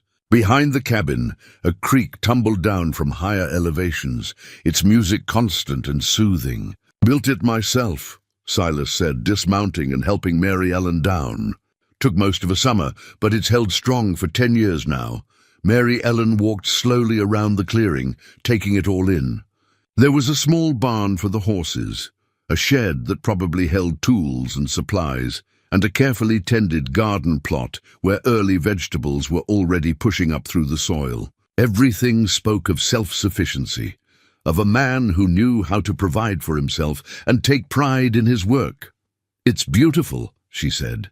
Peaceful. Come see inside. The cabin's interior was dim after the bright sunshine, but as Mary Ellen's eyes adjusted, she saw it was surprisingly spacious. A main room held a table with 2 chairs, a rocking chair near the fireplace, and shelves lined with books, more books than she'd expected, on subjects ranging from agriculture to philosophy. A sleeping loft was accessible by a sturdy ladder, and a smaller room off the main space served as a pantry, its shelves stocked with preserved food and supplies. Everything was neat and well-maintained, but it was also clearly a man's space. No curtains softened the windows. No rugs warmed the plank floor. No decorative touches made it feel like a home, rather than just a shelter. You live here alone all winter? Mary Ellen asked, trying to imagine months of isolation in this remote place. Most years, Silas confirmed. Come down to town maybe twice when the weather allows. Otherwise, it's just me and the quiet. Doesn't it get lonely? Sometimes, he admitted. He'd moved to stand near the window, looking out at his small domain. But I chose this life. After the war, after seeing what I'd seen, I needed distance. Needed to remember there was more to existence than violence and destruction. What did you see? Mary Ellen asked gently. In the war? Silas was quiet for a long moment. When he spoke, his voice was low, weighted with old grief. I was at Gettysburg. Saw boys younger than Tommy Carpenter torn apart by cannon fire. Watched men I'd shared meals with die screaming in the mud. The things we did to each other. He stopped, shook his head. I came out here to find something clean again. Something simple. Life without the cruelty. Mary Ellen crossed the room to stand beside him. She didn't touch him, didn't push for more than he wanted to share, but she stood close enough that he'd know she was there. Thank you for telling me, she said softly. You should know, Silas said. If this thing between us is going to continue, you should know what you're dealing with. I've got scars, Mary Ellen. Not all of them show. We've all got scars, Mary Ellen said. Mine just came from different battles. He turned to look at her then, really look at her, and Mary Ellen held his gaze steadily. She saw the pain in his eyes, but also the strength. He'd survived things that would have broken lesser men, and he'd found a way to build a life afterward. I should make some coffee, Silas said, breaking the moment. You must be tired from the ride. While he worked at the stove, Mary Ellen explored the cabin more carefully. The books on his shelves were well read, spines creased and pages marked. She saw poetry alongside practical manuals, Shakespeare beside agricultural guides. On a small desk near the window, she found papers covered in careful handwriting. A journal, she realized, where Silas recorded weather patterns and animal sightings. Notes on the changing seasons. You write, she said. Surprised. Helps organize my thoughts, Silas replied, bringing 2 cups of coffee to the table. Keeps my mind sharp when it's just me for months at a time. They sat together, drinking coffee and talking as the afternoon sun slanted through the windows. Silas told her about his first winter in the cabin, the mistakes he'd made and the lessons he'd learned. Mary Ellen talked about her childhood, about growing up with 3 sisters who were all so different from each other. Were you close? Silas asked. To your sisters? Very close when we were young, Mary Ellen said, but they all married and moved away. 2 went back east with their husbands, 1 headed to California. I get letters sometimes, but it's not the same as having them near. That's the hardest part of the frontier, Silas observed. How it spreads people out. Everyone searching for their own piece of land, their own chance. We end up scattered across half a continent. Do you have family? Mary Ellen asked. Had a brother, Silas said. Died at Antietam. Parents passed before the war even started. Got some cousins somewhere back in Pennsylvania, but we haven't spoken in years. He looked down at his coffee. For a long time I told myself I preferred it that way. No ties, no obligations, freedom, and now I'm starting to think maybe I was just scared, Silas admitted. Easier to be alone than to risk losing someone else. Mary Ellen reached across the table and placed her hand over his. I understand that fear, she said. After James died, I swore I'd never let myself care that deeply again. It hurt too much. But you're here, Silas said. I'm here, Mary Ellen agreed.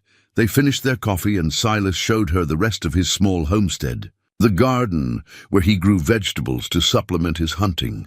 The creek where he caught trout in summer. The trails he'd carved through the forest for hauling firewood and checking trap lines.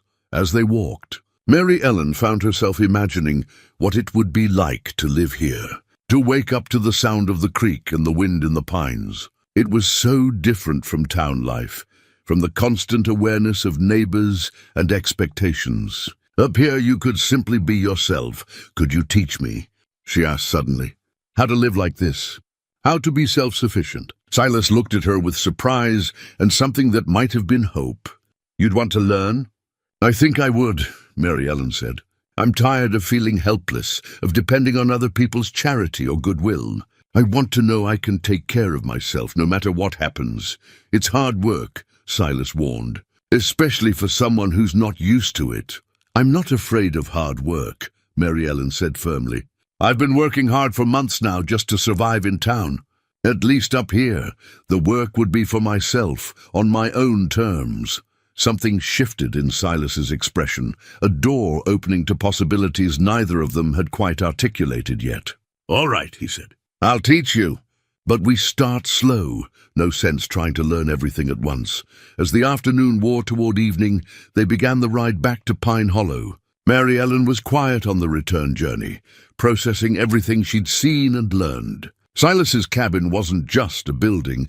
It represented a whole different way of living, a path she'd never considered before. When they reached town, the evening shadows were lengthening. Silas helped her dismount, his hands steady at her waist. "Thank you," Mary Ellen said, "for showing me your home, for trusting me with it."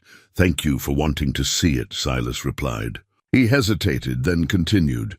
"Mary Ellen, I know this is all happening fast. If you need time to think, to figure out what you want—" "I know what I want," Mary Ellen interrupted. She wasn't entirely sure that was true, but she was sure enough. "I want to keep seeing you.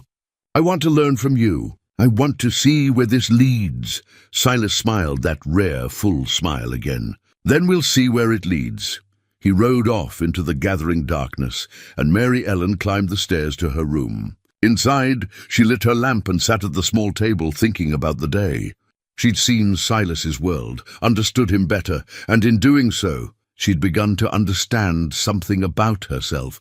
She'd been thinking of survival in such limited terms, keeping her room, finding enough work, maintaining the bare minimum. But today had shown her there were other possibilities, other ways to build a life. Outside her window, the mountains rose dark against the star-filled sky. Up there, Silas was probably just arriving at his cabin, probably lighting his own lamp and settling in for the evening. The distance between them felt both vast and insignificant. Mary Ellen opened her carved box and added Eleanor Carpenter's cloth-wrapped rolls to the treasures inside. Then she pulled out paper and pen, rare luxuries she'd been hoarding, and began to write a letter to her sisters. She'd been too ashamed to write before, too conscious of her reduced circumstances. But now she had things to tell them, about a man who lived in the mountains, about rediscovering strength she'd thought she'd lost, about learning that worth wasn't measured in possessions or social standing. She wrote late into the night, the words flowing easier than they had in months, and when she finally blew out her lamp and climbed into bed, she did so with a sense of anticipation for whatever tomorrow might bring. 2 weeks passed in a pleasant rhythm. Silas came to town every few days, sometimes staying for supper that Mary Ellen prepared in Mrs. Patterson's kitchen, sometimes just walking with her through the meadows beyond Pine Hollow, where wildflowers were blooming in profusion. He began teaching her practical skills, how to identify edible plants, how to read weather patterns in the clouds, how to move quietly through the forest. Mary Ellen discovered she had an aptitude for this kind of learning. Her hands, which had grown soft during her years of comfortable married life, were developing calluses again. Her body, which had grown weak from months of inadequate food and worry, was getting stronger from the walks and the work. She was also working more hours at Pemberton's general store, and the extra income meant she could afford better meals, could set aside a small savings against future trouble. For the first time since James's death, Mary Ellen felt like she was building something rather than just surviving. It was on a Thursday afternoon, while she was organizing some old inventory in the back room of the store, that she found the papers. They'd been stuffed into a crate of old ledgers and receipts, yellowed with age and water-stained around the edges. Mary Ellen almost threw them away without looking, but something made her pause and smooth out the top sheet. It was a deed. She recognized the format from her own house deed, the one she'd lost when Blackwell foreclosed. This one was made out to James Graves, dated March of 1872, more than a year before his death. Mary Ellen's hands began to shake as she read the details. James had filed a mining claim on a property in the mountains east of Pine Hollow, in the high country near where Silas's cabin stood. The claim was properly registered with the territorial office, the filing fee paid in full, all the legal requirements met. Her husband had owned a mining claim, and he'd never mentioned it to her. Mary Ellen sat down heavily on a crate, her mind racing. Why would James file a claim and say nothing? Mining was risky business, she knew that. Many claims yielded nothing. Had he meant it as a surprise if he found something valuable? Or had he thought it too uncertain to mention until he knew more? She read through the other papers in the bundle. There were assay reports from a territorial surveyor dated 6 months before James's death. The surveyor had found promising mineral deposits, silver mostly, with traces of gold. Nothing spectacular, but potentially profitable if properly worked. The last document was a partially completed letter in James's handwriting. The paper was water damaged, the ink smeared, but Mary Ellen could make out enough to understand. "My dearest Mary Ellen, if you are reading this, then I am gone, and you have found the papers I should have shared with you long ago. I meant to tell you about the claim 100 times, but I wanted to be sure first. I wanted to surprise you with good news rather than burden you with another uncertainty. The surveyor says there's silver in those hills, enough to give us security for our old age. I've been working the claim in secret, a few hours here and there when I could spare the time. It's slow going alone, but I believe in time it will pay off. The claim is yours now, all legal and proper. Don't let anyone tell you different. The filing number is... The letter ended there, the rest torn away or dissolved by water damage. But Mary Ellen had read enough. James had been working a mining claim in secret, trying to build them a more secure future. And he died before he could tell her.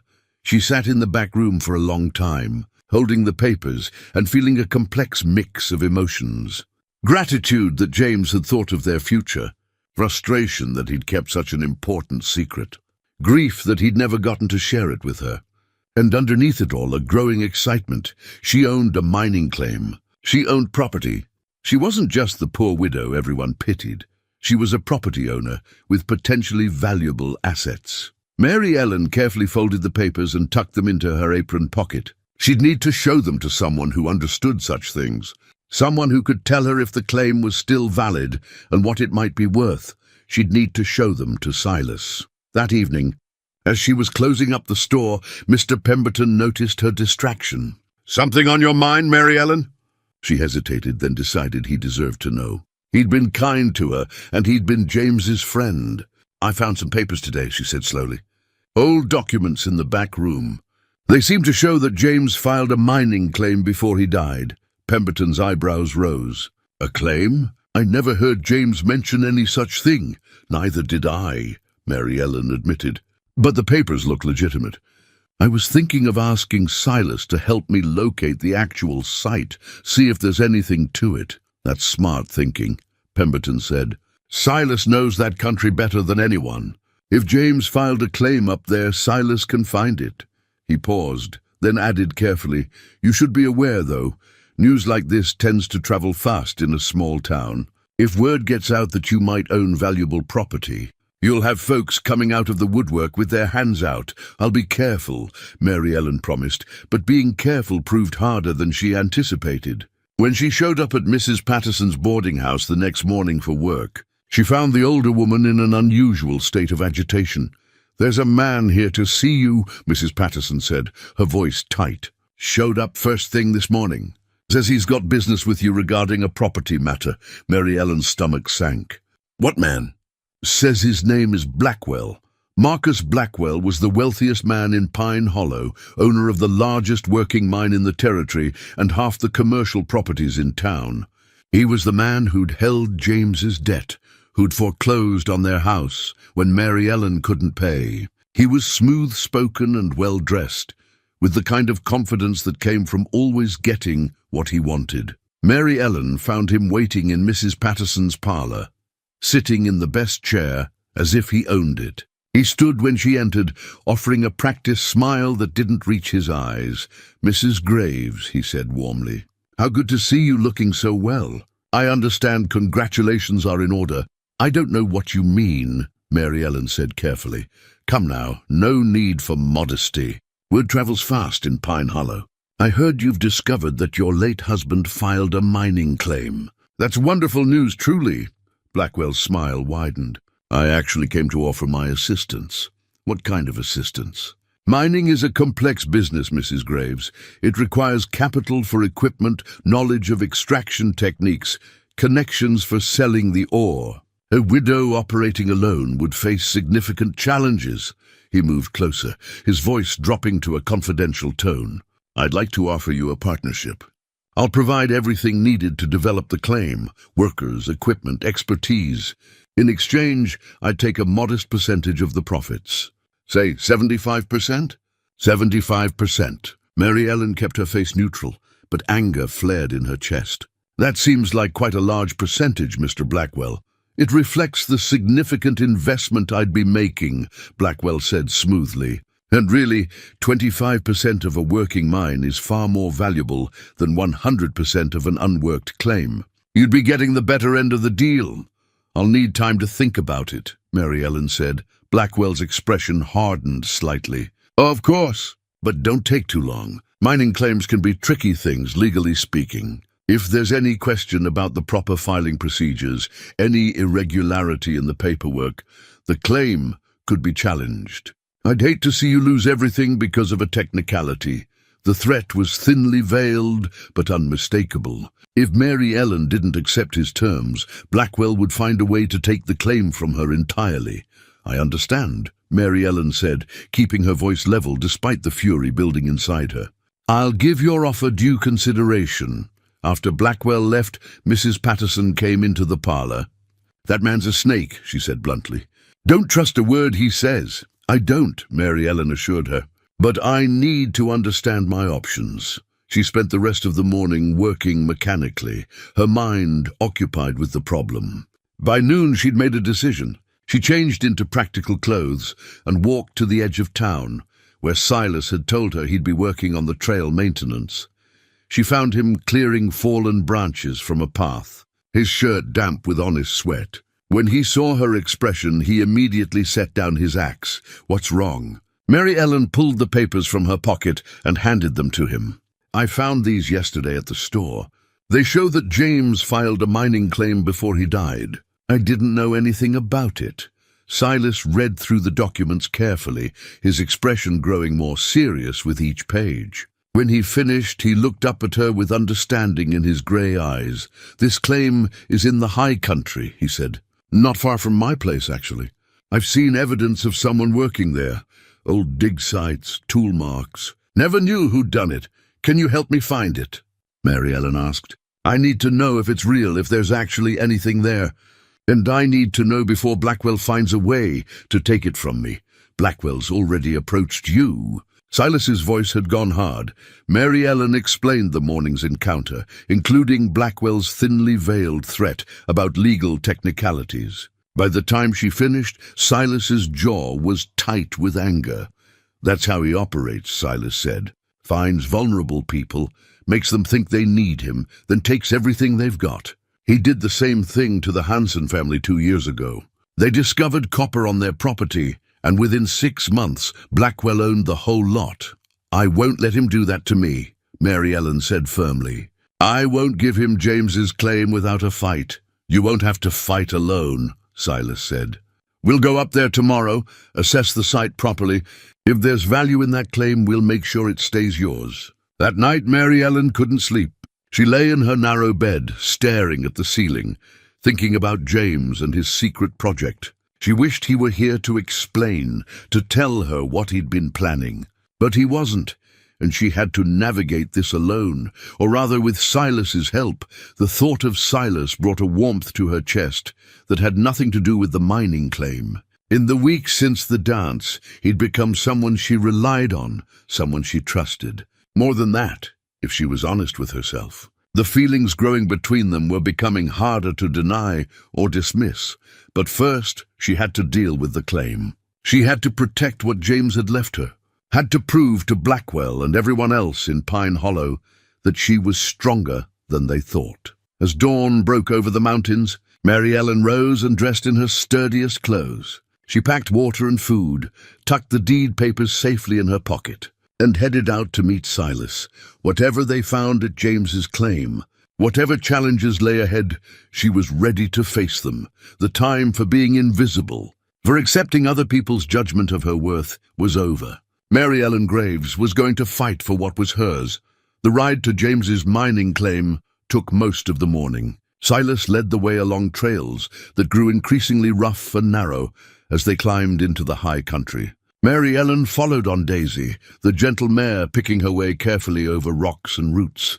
They passed through zones of vegetation, from the juniper scrub of the lower elevations up through pine forests, and finally into the sparser growth near the timberline. The air grew thinner, cooler, and Mary Ellen found herself breathing harder with the exertion.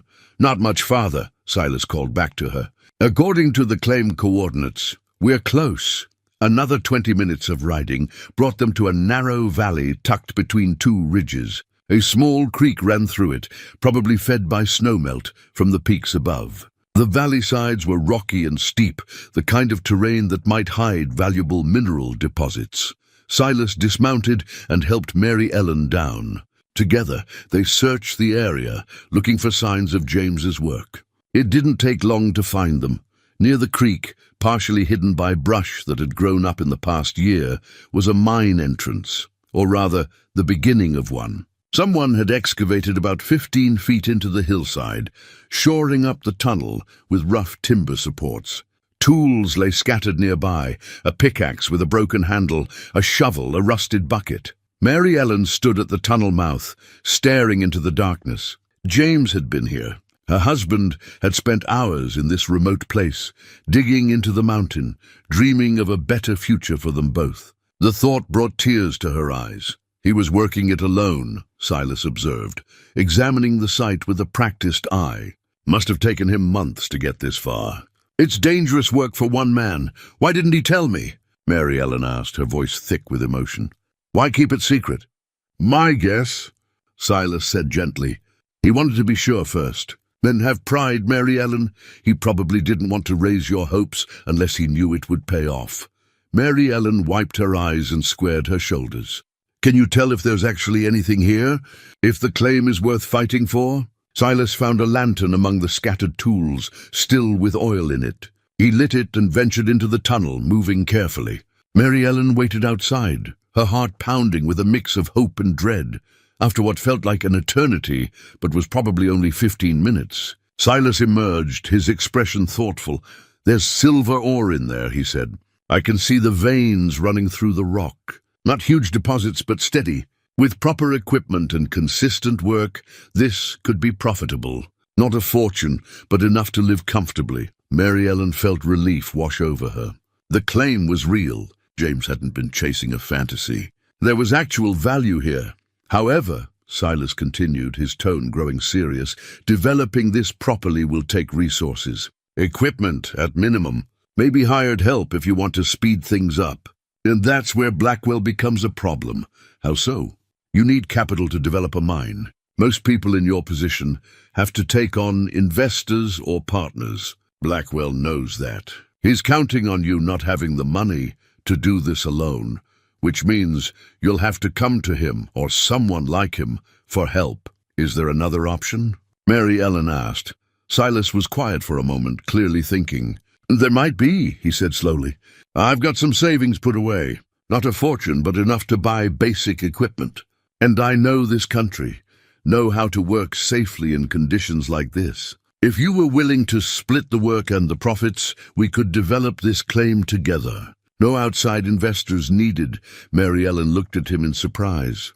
"You'd do that? Risk your savings on my dead husband's claim?" "I'd be risking it on you," Silas corrected. "On us. And it wouldn't just be charity. I'd expect a fair share of whatever we find. Partnership terms, all legal and proper." The offer was generous, but Mary Ellen heard what Silas wasn't saying directly. A business partnership would tie them together in undeniable ways, would make their relationship a matter of public record. In a town like Pine Hollow, that would be as good as a declaration of serious intent. "I need to think about it," Mary Ellen said. "Not because I don't trust you, but because this is important. I need to be sure I'm making the right choice." "That's smart," Silas agreed. "Take whatever time you need. Just remember, Blackwell's not a patient man. The longer you wait to give him an answer, the more likely he is to try something else." They spent another hour at the site, with Silas showing Mary Ellen what he'd seen in the tunnel and explaining what would be needed to develop the claim properly.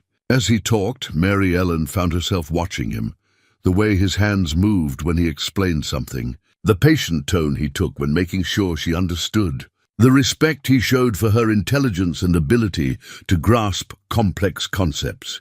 This man, she thought, was unlike anyone she'd ever known. James had been good and kind, but he'd also been conventional, content to work for wages and dream small dreams. Silas was different. He'd built a life entirely on his own terms, answering to no one, and yet here he was, offering to help her not out of pity, but out of genuine partnership. On the ride back to town, as the afternoon sun slanted through the pine trees, Mary Ellen made her decision. "I want to accept your offer," she said. "The partnership." "If you're serious about it." Silas reined in his horse and turned to look at her. "I'm serious. Then yes, let's develop the claim together. Equal partners in everything, work, risk, and profits." Something shifted in Silas's expression, a deepening of the connection that had been building between them for weeks. "Equal partners," he agreed. "We'll draw up proper papers, make it all legal." "Blackwell won't like it," Mary Ellen said. "No," Silas agreed. "He won't." They arrived back in Pine Hollow as evening was falling. Word had clearly spread about Mary Ellen's discovery because people were watching them more openly than usual. Mrs. Finch stood on her porch with her daughters, her expression pinched with disapproval. But other faces were friendlier. Mayor Hutchins nodded a greeting, and the carpenters waved from their yard. At the general store, Mr. Pemberton was waiting. "Need to talk to you," he said to Mary Ellen, his expression serious. "Blackwell's been around town today, making noise. Says he's got legal grounds to challenge your claim. Something about improper filing procedures."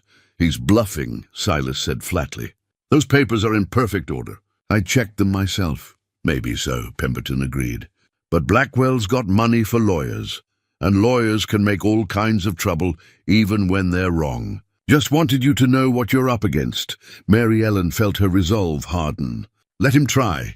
I'm not backing down." That night, after Silas had left to return to his cabin, Mary Ellen sat in her room and wrote out her thoughts.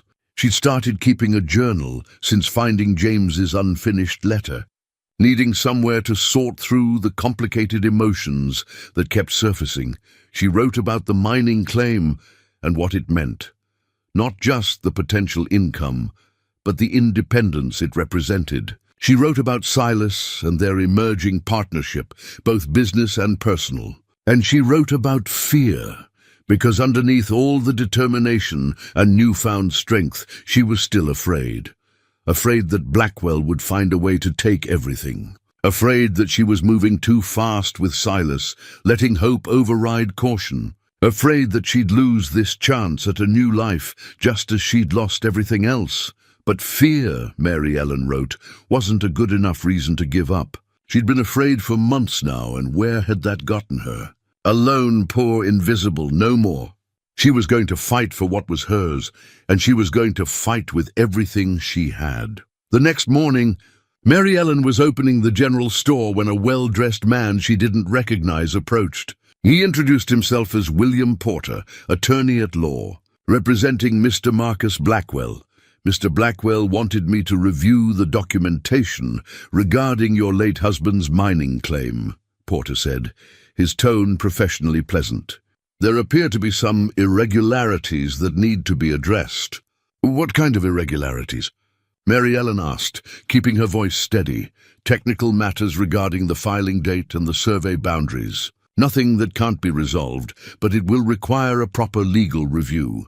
Mr. Blackwell has generously offered to cover the costs of such a review, which could otherwise be quite expensive for someone in your position."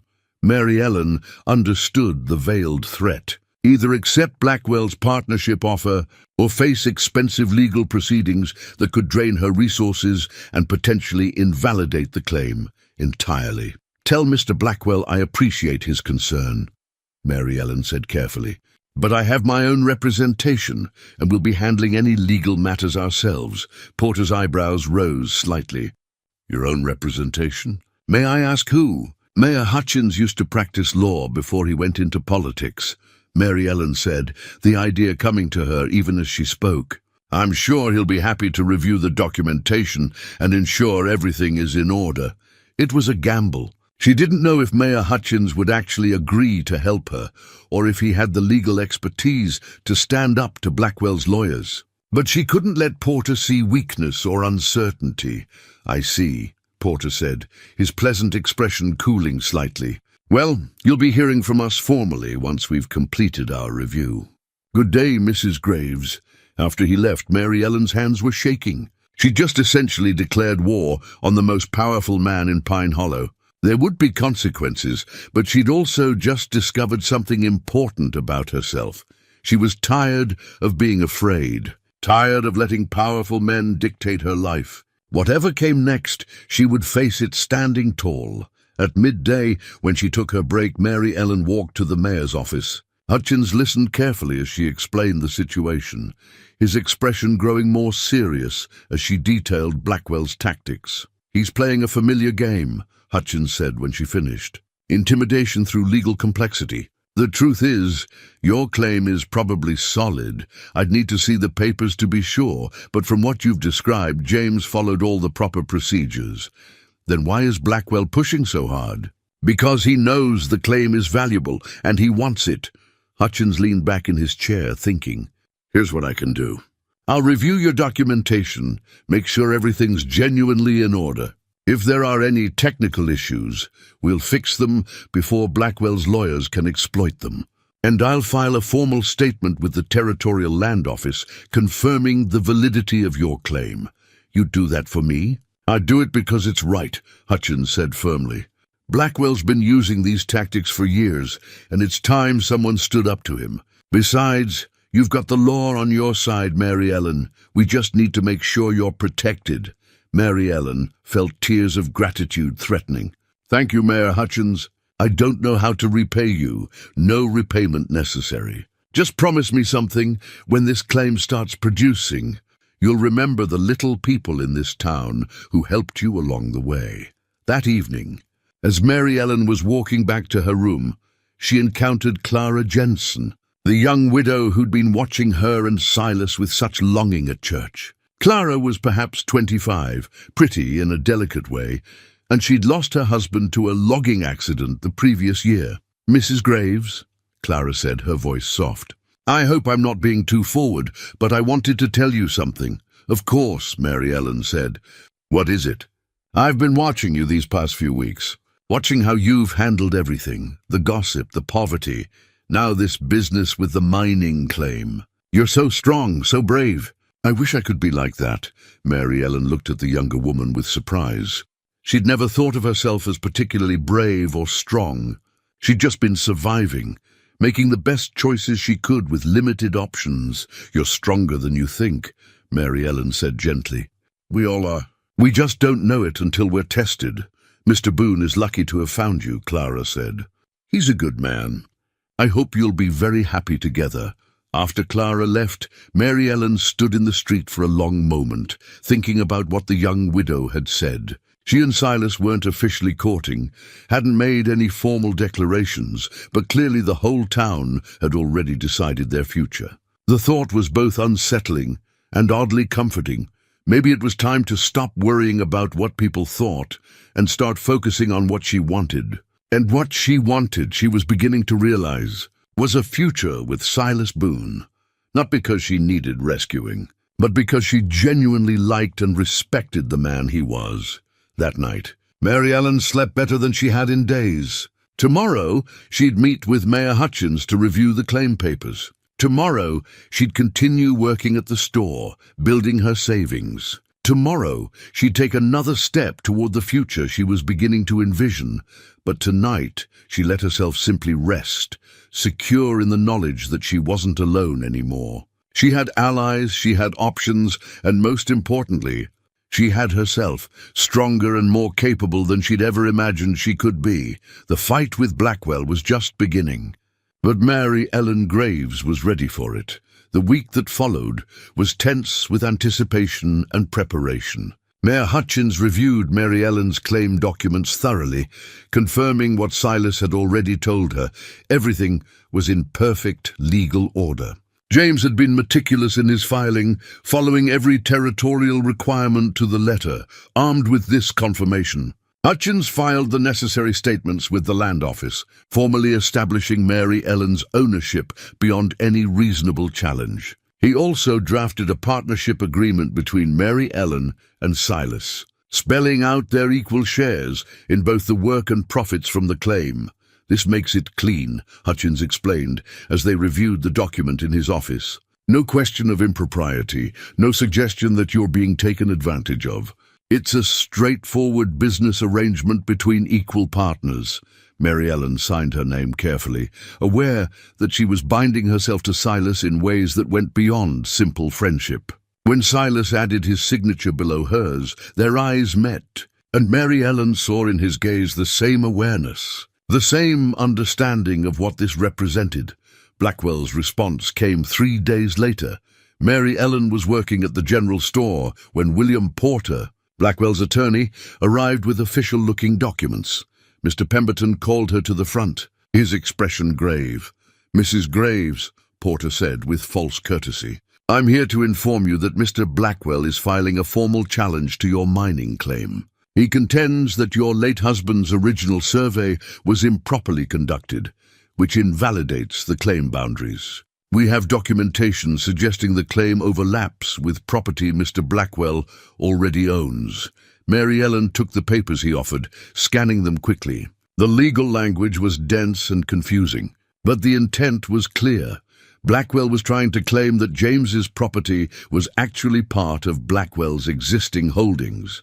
"This is false," Mary Ellen said firmly. "The survey was properly conducted by a territorial surveyor. We have the documentation." "Documentation can be disputed," Porter replied smoothly.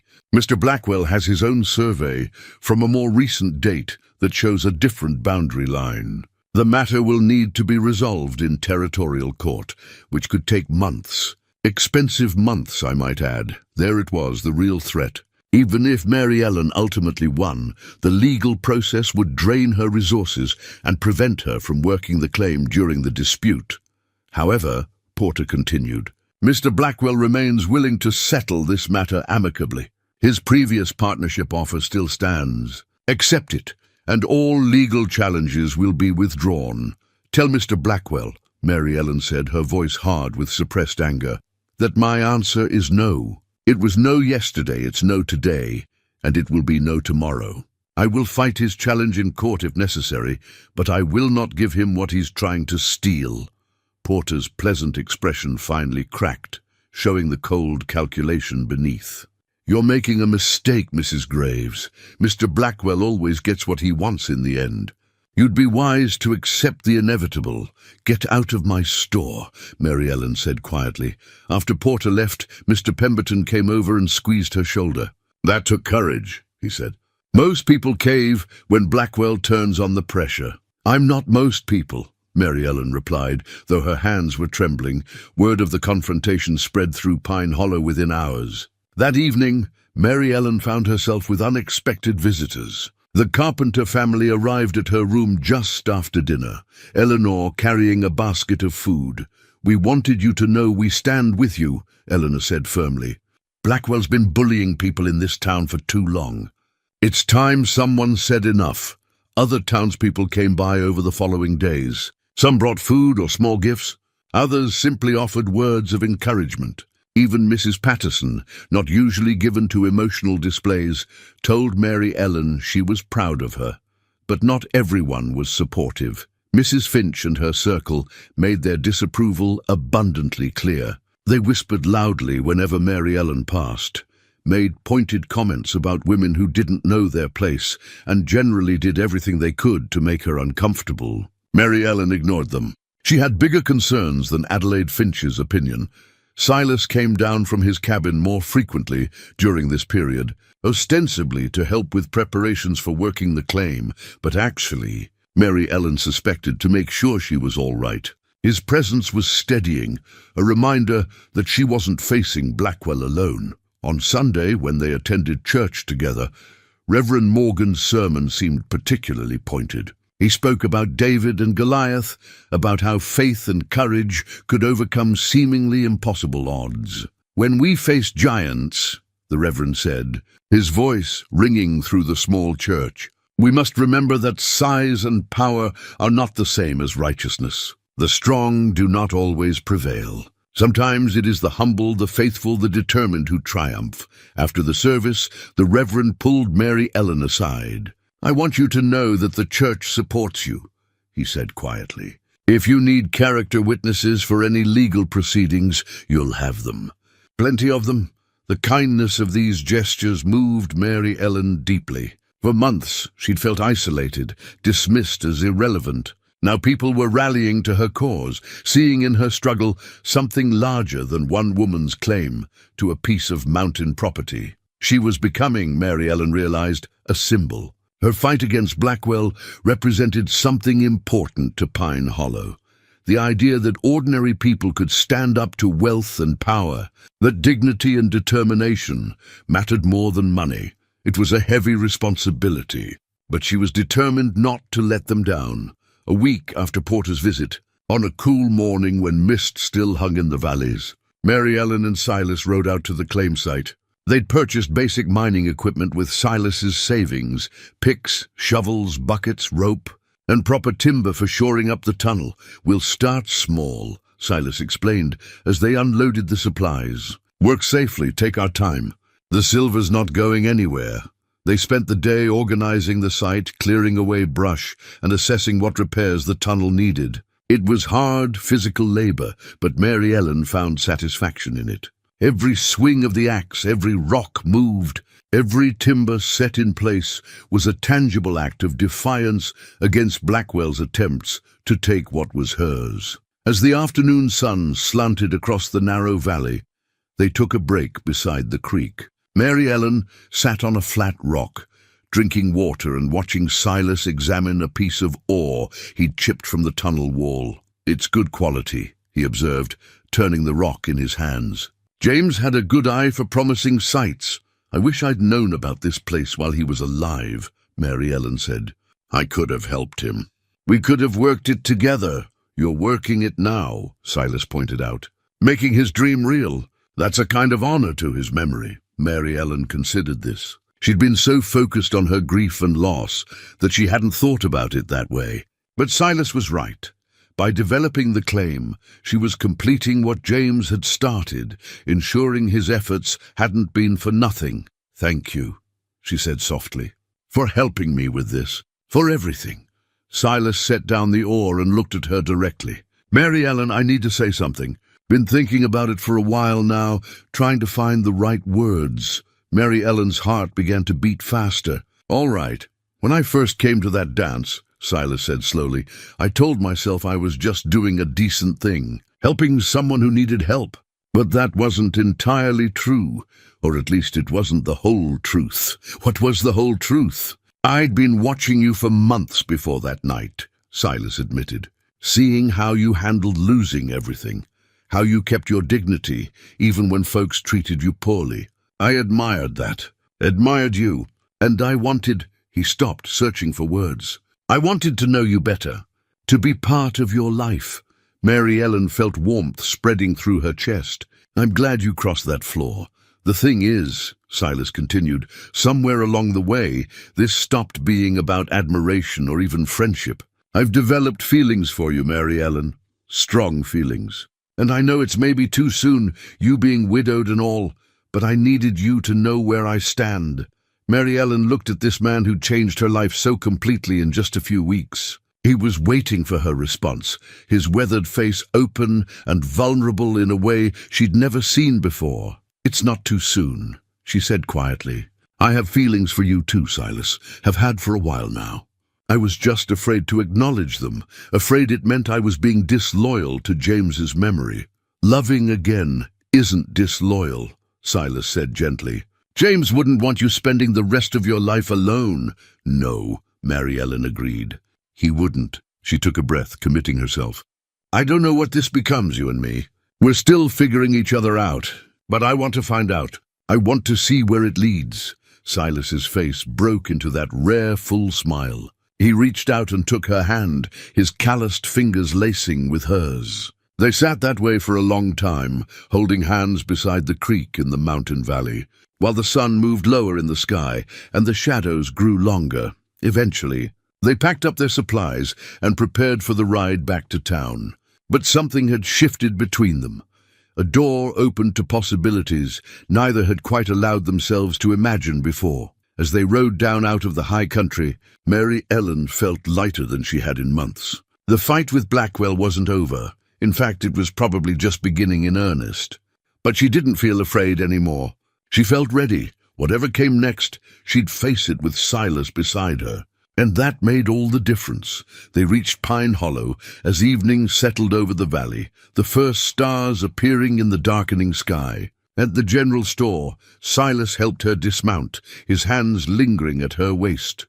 "Tomorrow I'll talk to Hutchins about the legal strategy," he said. "Make sure we're prepared for whatever Blackwell tries next." "Thank you," Mary Ellen said. Then, on impulse, she stood on her toes and kissed his cheek. "For everything." Silas touched the spot where she'd kissed him, his eyes warm. "I'll see you tomorrow." Mary Ellen climbed the stairs to her room, her heart full. Inside, she lit her lamp and opened her carved wooden box. Looking at the treasures inside, the pressed wildflowers, the letters, the small mementos of a life that was changing in fundamental ways, she pulled out paper and pen and began to write another letter to her sisters, telling them about the mining claim, about the legal battle, and yes, about Silas. She wanted them to know she was all right, more than all right. She was discovering who she was when everything else was stripped away, and she liked that person.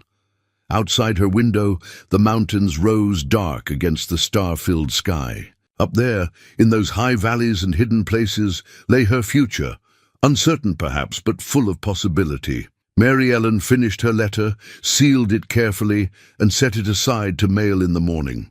Then she prepared for bed, more tired than she'd been in weeks, but satisfied with the day's work. She was building something new, not just a mine or a business, but a life. A life that was truly hers, shaped by her own choices and her own strength, and that, Mary Ellen thought as she drifted towards sleep, was worth fighting for.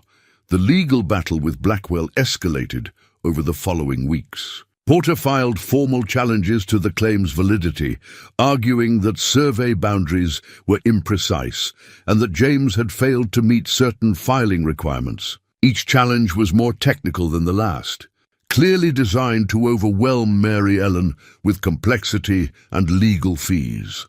But Blackwell had miscalculated in two significant ways.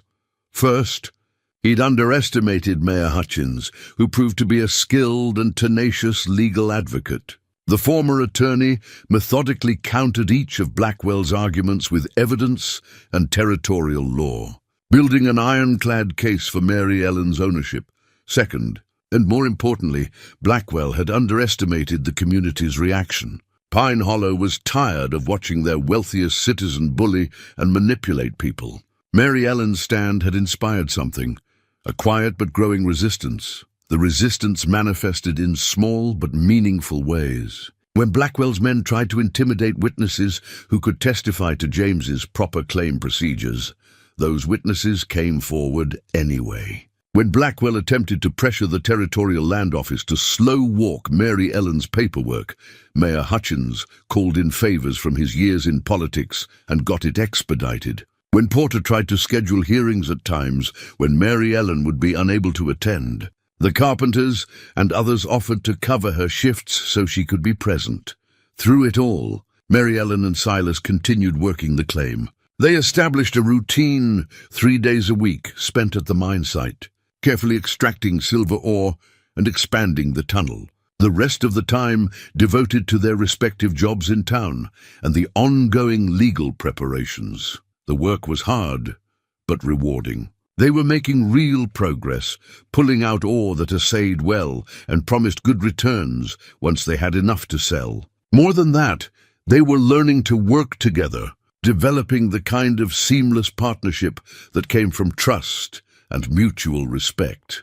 It was during one of these work days at the mine, with summer beginning to settle over the high country, that they found the second vein. Silas was examining the far wall of the tunnel, looking for the best place to expand, when his pickaxe broke through to a cavity in the rock. Cool air rushed out, and when he held up the lantern, they both saw it, a natural cavity in the mountain, its walls gleaming with rich silver deposits. "Sweet heaven," Silas breathed. "Mary Ellen, come look at this." She joined him at the cavity entrance, and even her untrained eye could see that this was something special. The silver here wasn't just in scattered veins, but in concentrated deposits, the kind that could be extracted efficiently and profitably. "This changes everything," Mary Ellen said, her voice shaking with a mix of excitement and apprehension. "If Blackwell finds out about this, he'll double his efforts to take the claim," Silas finished grimly. "Which means we need to move fast. Get this ore out, get it assayed officially. Establish production records that prove the claim's value beyond any doubt." They worked harder over the next 2 weeks than Mary Ellen had ever worked in her life. Dawn to dusk at the mine site, extracting ore, carefully documenting everything, preparing samples for the territorial assayer. Her hands developed new calluses, her muscles ached constantly, and she fell into bed each night exhausted, but she'd never felt more alive. The assayer's report, when it came, confirmed what they'd hoped. The new vein represented significant value, enough to make Mary Ellen's claim one of the more profitable in the territory. With proper development, it could provide a comfortable living for years. "We need to tell Hutchins immediately," Silas said when they received the report. "Get this on the record before Blackwell can interfere." They rode to town that same day, the precious report tucked safely in Mary Ellen's saddlebag. But as they approached Pine Hollow, they saw unusual activity. Horses tied up outside the general store. People gathered in concerned-looking groups. "Something's happened," Mary Ellen said, feeling dread settle in her stomach. They found Mr. Pemberton in the store, his expression grave. "There's been an accident at Blackwell's main mine," he said. "Cave-in this morning. 3 men trapped, maybe more. They're trying to dig them out now." Mary Ellen felt her anger at Blackwell war with her human compassion. Whatever her feelings about the man, miners trapped underground was a tragedy that transcended personal disputes. "How can we help?" Silas asked immediately. "They're calling for anyone with mining experience to assist with the rescue. You know tunnel work, Silas. They could use you." Silas looked at Mary Ellen, clearly torn between helping with the rescue and staying to protect her interests. She made the decision for him. "Go," she said firmly. "Those men need you. I'll take the assay report to Mayor Hutchins and make sure it's filed properly." "You go help with the rescue." Silas nodded, squeezed her hand briefly, then headed out toward Blackwell's mine at a run. Mary Ellen found Mayor Hutchins at his office, already aware of the accident and preparing to go oversee the rescue efforts. But he took time to review the assay report, his eyes widening as he read the figures. "This is substantial," he said. "This puts your claim in the top tier of producing mines in the territory. Blackwell's going to fight even harder when he learns about this." "I know," Mary Ellen said, "but it's mine. James found it, I'm developing it, and I'm not giving it up." "Good," Hutchins said, his expression admiring. "I'll file this immediately with the territorial office. Once it's on record, Blackwell can't suppress it or claim it doesn't exist." The rescue at Blackwell's mine took all afternoon and into the evening. The whole town turned out, some to help, others to wait anxiously for news of the trapped miners. Mary Ellen found herself at the mine site as dusk fell, part of a group of women providing food and water to the exhausted rescue workers. She watched Silas work alongside other men, his mining knowledge invaluable as they carefully shored up the damaged tunnel and worked to reach the trapped miners. He was covered in dirt, sweat streaming down his face, but he never stopped, never flagged. Finally, just after dark, a cheer went up.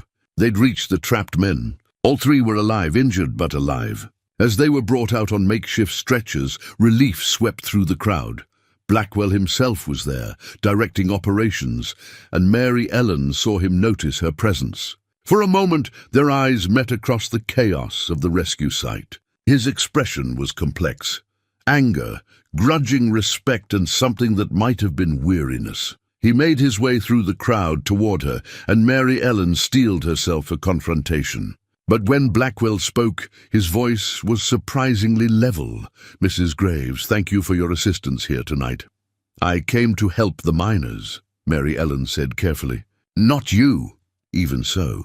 Blackwell looked at Silas, who had emerged from the tunnel and was making his way toward them. "Your partner did good work today. His knowledge of tunnel safety likely saved lives." It wasn't quite an apology, but coming from Marcus Blackwell, it was close. "I'm glad we could help," Mary Ellen said. "I hope your men recover fully." Blackwell nodded, then surprised her by adding, "I received word about your new assay report. The rich vein you discovered." He paused as if the next words cost him effort. "It's a legitimate find. A good one. Are you withdrawing your legal challenges?" Mary Ellen asked, not daring to hope. "I'm considering it," Blackwell said carefully. "Porter tells me our case is weak and getting weaker. Hutchins has been quite effective in his defense. And this accident today, it reminds me that some things matter more than business disputes." He looked at the mine entrance, where his injured workers were being tended to. "I've been in this business long enough to know when I'm beat. Your claim is solid, Mrs. Graves. I'll instruct Porter to drop the challenges." Mary Ellen felt relief wash over her so intensely she almost swayed. "Thank you, Mr. Blackwell." "Don't thank me," he said with a hint of his old sharpness. "You won this fair and square. You stood your ground and fought smart. I can respect that, even if I don't like losing." He walked away, back toward his injured miners, leaving Mary Ellen standing in the dust and lantern light. Hardly believing what had just happened, Silas reached her, filthy and exhausted, but with a gleam of triumph in his eyes. "Did I just hear what I think I heard?" "He's dropping the challenges," Mary Ellen confirmed, her voice shaking with emotion. "The claim is really mine, really ours." Silas pulled her into an embrace, not caring about the dirt or the watching crowd. Mary Ellen held him tight, feeling tears of relief and joy streaming down her face. They'd won. Against all odds, against wealth and power and legal intimidation, they'd won. The ride back to town was quiet, both of them too exhausted and emotionally wrung out for much conversation. But as they approached the general store, Silas spoke. "I've been thinking," he said, "about the future, about what comes next." "So have I," Mary Ellen admitted. "The claim's going to need regular work. Someone should probably live up there, at least during the mining season. Keep an eye on things, work it steady." "That makes sense," Mary Ellen said, not sure where he was going with this. "My cabin's not far from the claim site. It would be practical to use it as a base of operations." He paused, then continued carefully. "It would be even more practical if there were two people living there. Partners working together, sharing the labor and the profits and everything else." Mary Ellen's heart began to race. "Silas, are you asking—" "I'm asking if you'd consider marrying me," Silas said, the words coming out in a rush, now that he'd committed to them. "I know it's fast, and I know folks will talk about it being too soon after James, but I love you. Mary Ellen, I want to build a life with you up in those mountains, working that claim and making something good together. If you need more time, I understand. But I wanted you to know where I stand." Mary Ellen looked at this man who'd crossed a dance floor to offer her his hand, who'd stood by her through legal battles and hard work, who'd helped her remember she was strong and valuable and worth fighting for. "Yes," she said simply.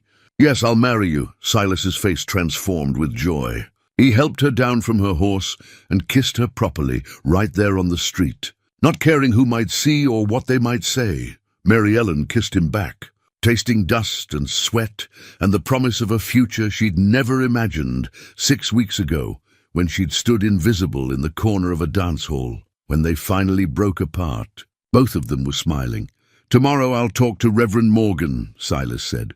"See how soon he can perform the ceremony." "Tomorrow sounds perfect," Mary Ellen agreed. She climbed the stairs to her room for what she knew would be one of the last times. Soon she'd be packing up her few belongings, leaving this small space above the general store and moving to a cabin in the high country. She'd be Mrs. Silas Boone, partner in a profitable mining claim, wife to a good man, building a life on her own terms. Inside, she opened her carved wooden box and added the latest treasure, the assay report that had secured her future. Then she sat at her table and wrote one more letter to her sisters, telling them about Silas's proposal, about the resolution of the legal battle, about everything that had changed. "I'm happy," she wrote. "Truly, genuinely happy in ways I never expected to be again. The road here was hard, but it taught me things about myself I needed to learn. I'm stronger than I knew. I'm capable of more than I imagined.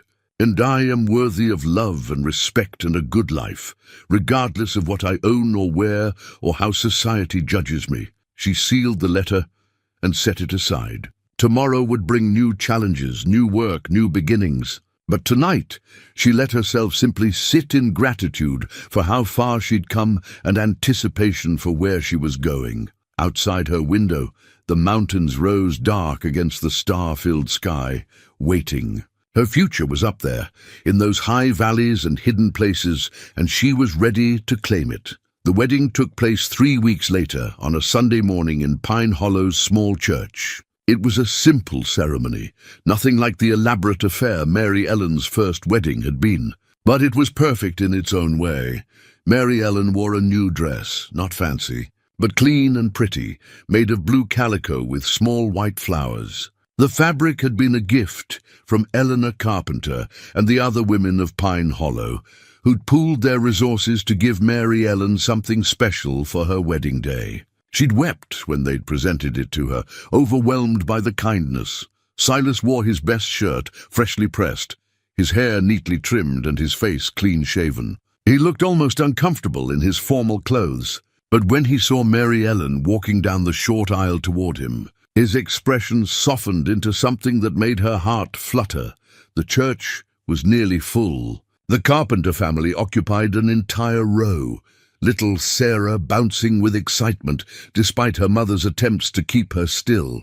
Mayor Hutchins and his wife were there, as were Mr. and Mrs. Pemberton. Mrs. Patterson from the boarding house had come, along with many of the townspeople who'd supported Mary Ellen through her struggles. Even Clara Jensen was there, her eyes bright with vicarious happiness. Mrs. Finch and her circle were notably absent, but Mary Ellen found she didn't care. The people who mattered were present, and that was enough. Reverend Morgan performed the ceremony with warmth and genuine joy, speaking about partnership and mutual respect, about building lives on firm foundations of trust and love. When he pronounced them husband and wife, Silas kissed Mary Ellen gently, and the congregation erupted in applause. Outside the church, well-wishers gathered to congratulate them. There were embraces and handshakes, words of encouragement and advice, genuine happiness radiating from the community that had rallied around Mary Ellen in her time of need. "You take care of her." "Silas Boone," Eleanor Carpenter said, wagging a finger at him with mock sternness. "She's special." "I know," Silas replied simply, his hand finding Mary Ellen's. "And I will." The Carpenters hosted a modest reception at their home, not elaborate, but filled with good food, laughter, and fellowship. Mary Ellen moved through it all in a kind of joyful haze, accepting congratulations and well wishes, feeling surrounded by genuine warmth. At one point, she found herself standing with Silas on the Carpenter's porch, watching the children play in the yard while adults visited in small groups. "Happy?" Silas asked quietly. "Very," Mary Ellen replied. "You? More than I ever expected to be," Silas admitted. "When I came down that mountain 6 weeks ago, I never imagined things would turn out like this. What made you come?" Mary Ellen asked, a question she'd been curious about since the beginning. "What made you decide to go to that dance?" Silas was quiet for a moment, considering. "I'd been watching you around town for months," he said finally, "seeing how you carried yourself, how you treated people even when they treated you poorly. Something about you called to me, your strength, your dignity. And then I heard you were planning to attend the dance, and I thought, what?" Mary Ellen prompted when he paused. "I thought maybe someone should remind you that you mattered." Silas said, "that you were worth seeing. So I came down and I crossed that floor and—" He smiled. "Here we are, here we are," Mary Ellen echoed. Leaning against his solid warmth as the afternoon wore on, Mary Ellen said her goodbyes to the people and places that had been her world for the past difficult months. She thanked Mr. Pemberton for his kindness and the work he'd given her. She hugged Mrs. Patterson and promised to visit when she came to town. She assured the Carpenters that they'd always be welcome at the cabin. Finally, as the sun began its descent toward the western peaks, Mary Ellen and Silas rode out of Pine Hollow together, heading east toward the mountains that would be their home. They rode in comfortable silence, the kind that comes between people who don't need to fill every moment with words. The trail climbed steadily, winding through familiar country now, past the meadow where they'd gathered wildflowers and up toward the high country where Silas's cabin waited. They arrived as twilight was settling over the valley. Silas had made preparations. The cabin was clean and organized, with fresh wood stacked by the fireplace and supplies laid in. He'd even picked wildflowers and placed them in a jar on the table, a gesture so uncharacteristically domestic that it made Mary Ellen smile. "Welcome home," Silas said, helping her down from her horse. Home. The word settled over Mary Ellen like a blessing. This place, so different from anything she'd known before, felt right in ways she couldn't fully articulate. It was remote and rustic, demanding and beautiful, and it was hers. They spent their first evening as husband and wife sitting on the cabin's porch, watching stars emerge in the darkening sky. The creek's music provided a constant backdrop, and somewhere in the distance, an owl called into the night. "I should probably tell you," Silas said eventually, "living up here isn't always easy. Winters are hard. Sometimes we'll be snowed in for days at a time. It's a lot of work, keeping a place like this running." "I'm not afraid of work," Mary Ellen said, "and I'm not afraid of the isolation. After months of being watched and judged in town, having some privacy sounds wonderful." "We'll still go down regularly," Silas assured her. "For supplies, for church, to see friends. I don't want you feeling trapped up here." "I won't feel trapped," Mary Ellen said with certainty. "I'll feel free." They sat in companionable silence for a while longer, then Silas stood and offered Mary Ellen his hand. "Getting cold out here. Should we go inside?" Mary Ellen took his hand and let him help her to her feet. Together they went into the cabin, closing the door on the night and opening the door on their shared future. The weeks that followed established their new rhythm. They worked the claim 3 days a week, extracting silver ore and carefully managing their developing operation. The other days were spent on cabin maintenance, hunting, tending the garden, and the countless other tasks required for self-sufficient mountain living. Mary Ellen discovered she had a natural aptitude for this life. Her hands learned to work leather and mend tools, to preserve food and manage supplies. Silas taught her to track game and read the signs of changing weather, to recognize the plants that could nourish or heal, to move through the forest with confidence. In turn, Mary Ellen brought her own skills to their partnership. She organized their supplies more efficiently than Silas ever had, creating systems that made their work smoother. She cooked meals that were more than just functional, adding flavor and variety to their diet.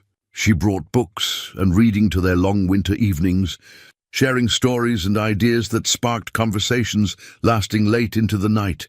They learned each other slowly, discovering preferences and habits, accommodating quirks, and building the deep familiarity that comes with shared daily life. There were moments of friction, times when they had to work through disagreements or misunderstandings. But they approached these challenges the same way they approached everything else, as partners committed to finding solutions together. Summer turned to autumn, painting the high country in brilliant golds and reds.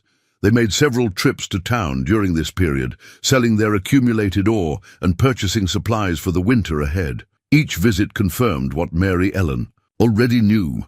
Her life had fundamentally changed in ways that went far beyond marriage or property ownership. She walked through Pine Hollow now, with her head high, no longer the invisible poor widow, but a respected member of the community. Mrs. Finch still sniffed disapprovingly when they passed, but even Adelaide's power to wound had diminished. None's opinion of someone so small-minded simply didn't matter anymore. In October, Mary Ellen received letters from all three of her sisters responding to the news of her remarriage. All three wrote with joy and relief, happy to know she'd found love again and built a new life. The younger sister even mentioned plans to visit the following summer, wanting to see this mountain country Mary Ellen had described so vividly. As winter approached and the first snows began to dust the peaks, Mary Ellen and Silas made their final preparations. They laid in supplies for months of isolation, stacked wood high against the cabin walls, and secured the mine entrance against the weather. The claim had proven profitable beyond their initial hopes. They had savings now, security against future hardships, resources to expand their operation when spring came. On a cold November evening, with snow falling gently outside and a fire crackling in the hearth, Mary Ellen sat in the rocking chair by the fireplace while Silas read aloud from one of his books. She was mending one of his shirts, her hands moving with practiced efficiency, and she found herself thinking about the journey that had brought her to this moment. A year ago, she'd been a different person. Broken by loss, diminished by poverty, convinced her life was effectively over at 32. Now she was strong, capable, and happy in ways she'd never imagined possible. The change hadn't been easy or simple.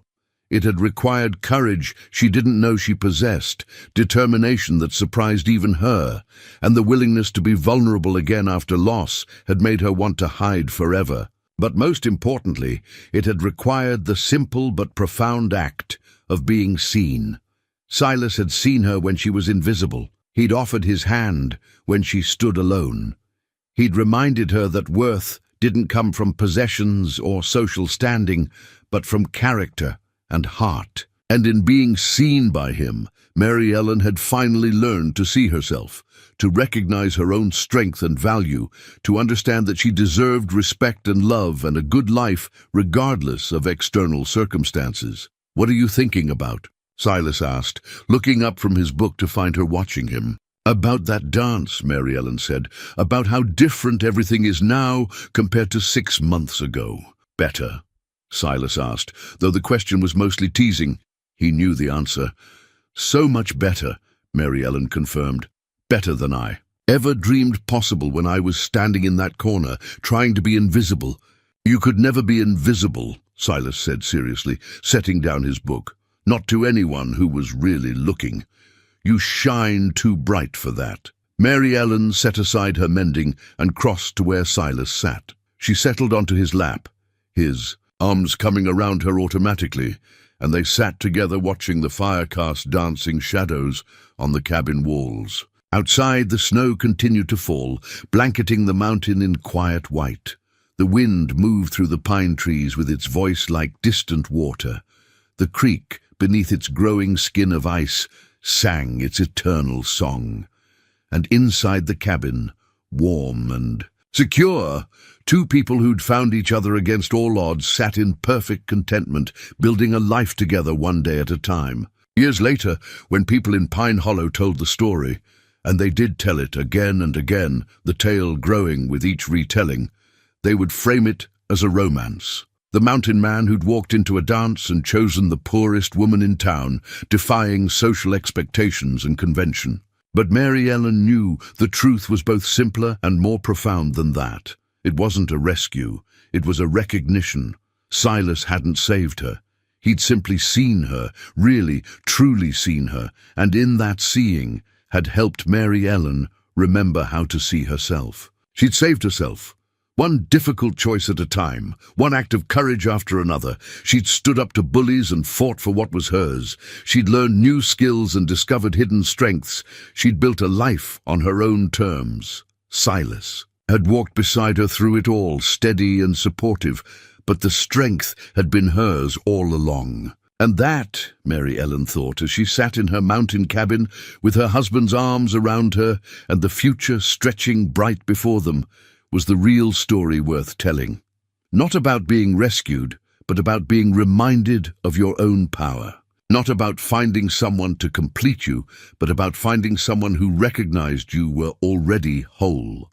Not about dependence, but about partnership between equals. The snow fell, the fire burned, the mountains stood eternal guard over their small valley. And Mary Ellen Graves Boone, once invisible but now gloriously, undeniably seen, smiled into the warmth and peace of her hard-won life, grateful for every step of the difficult journey that had brought her home.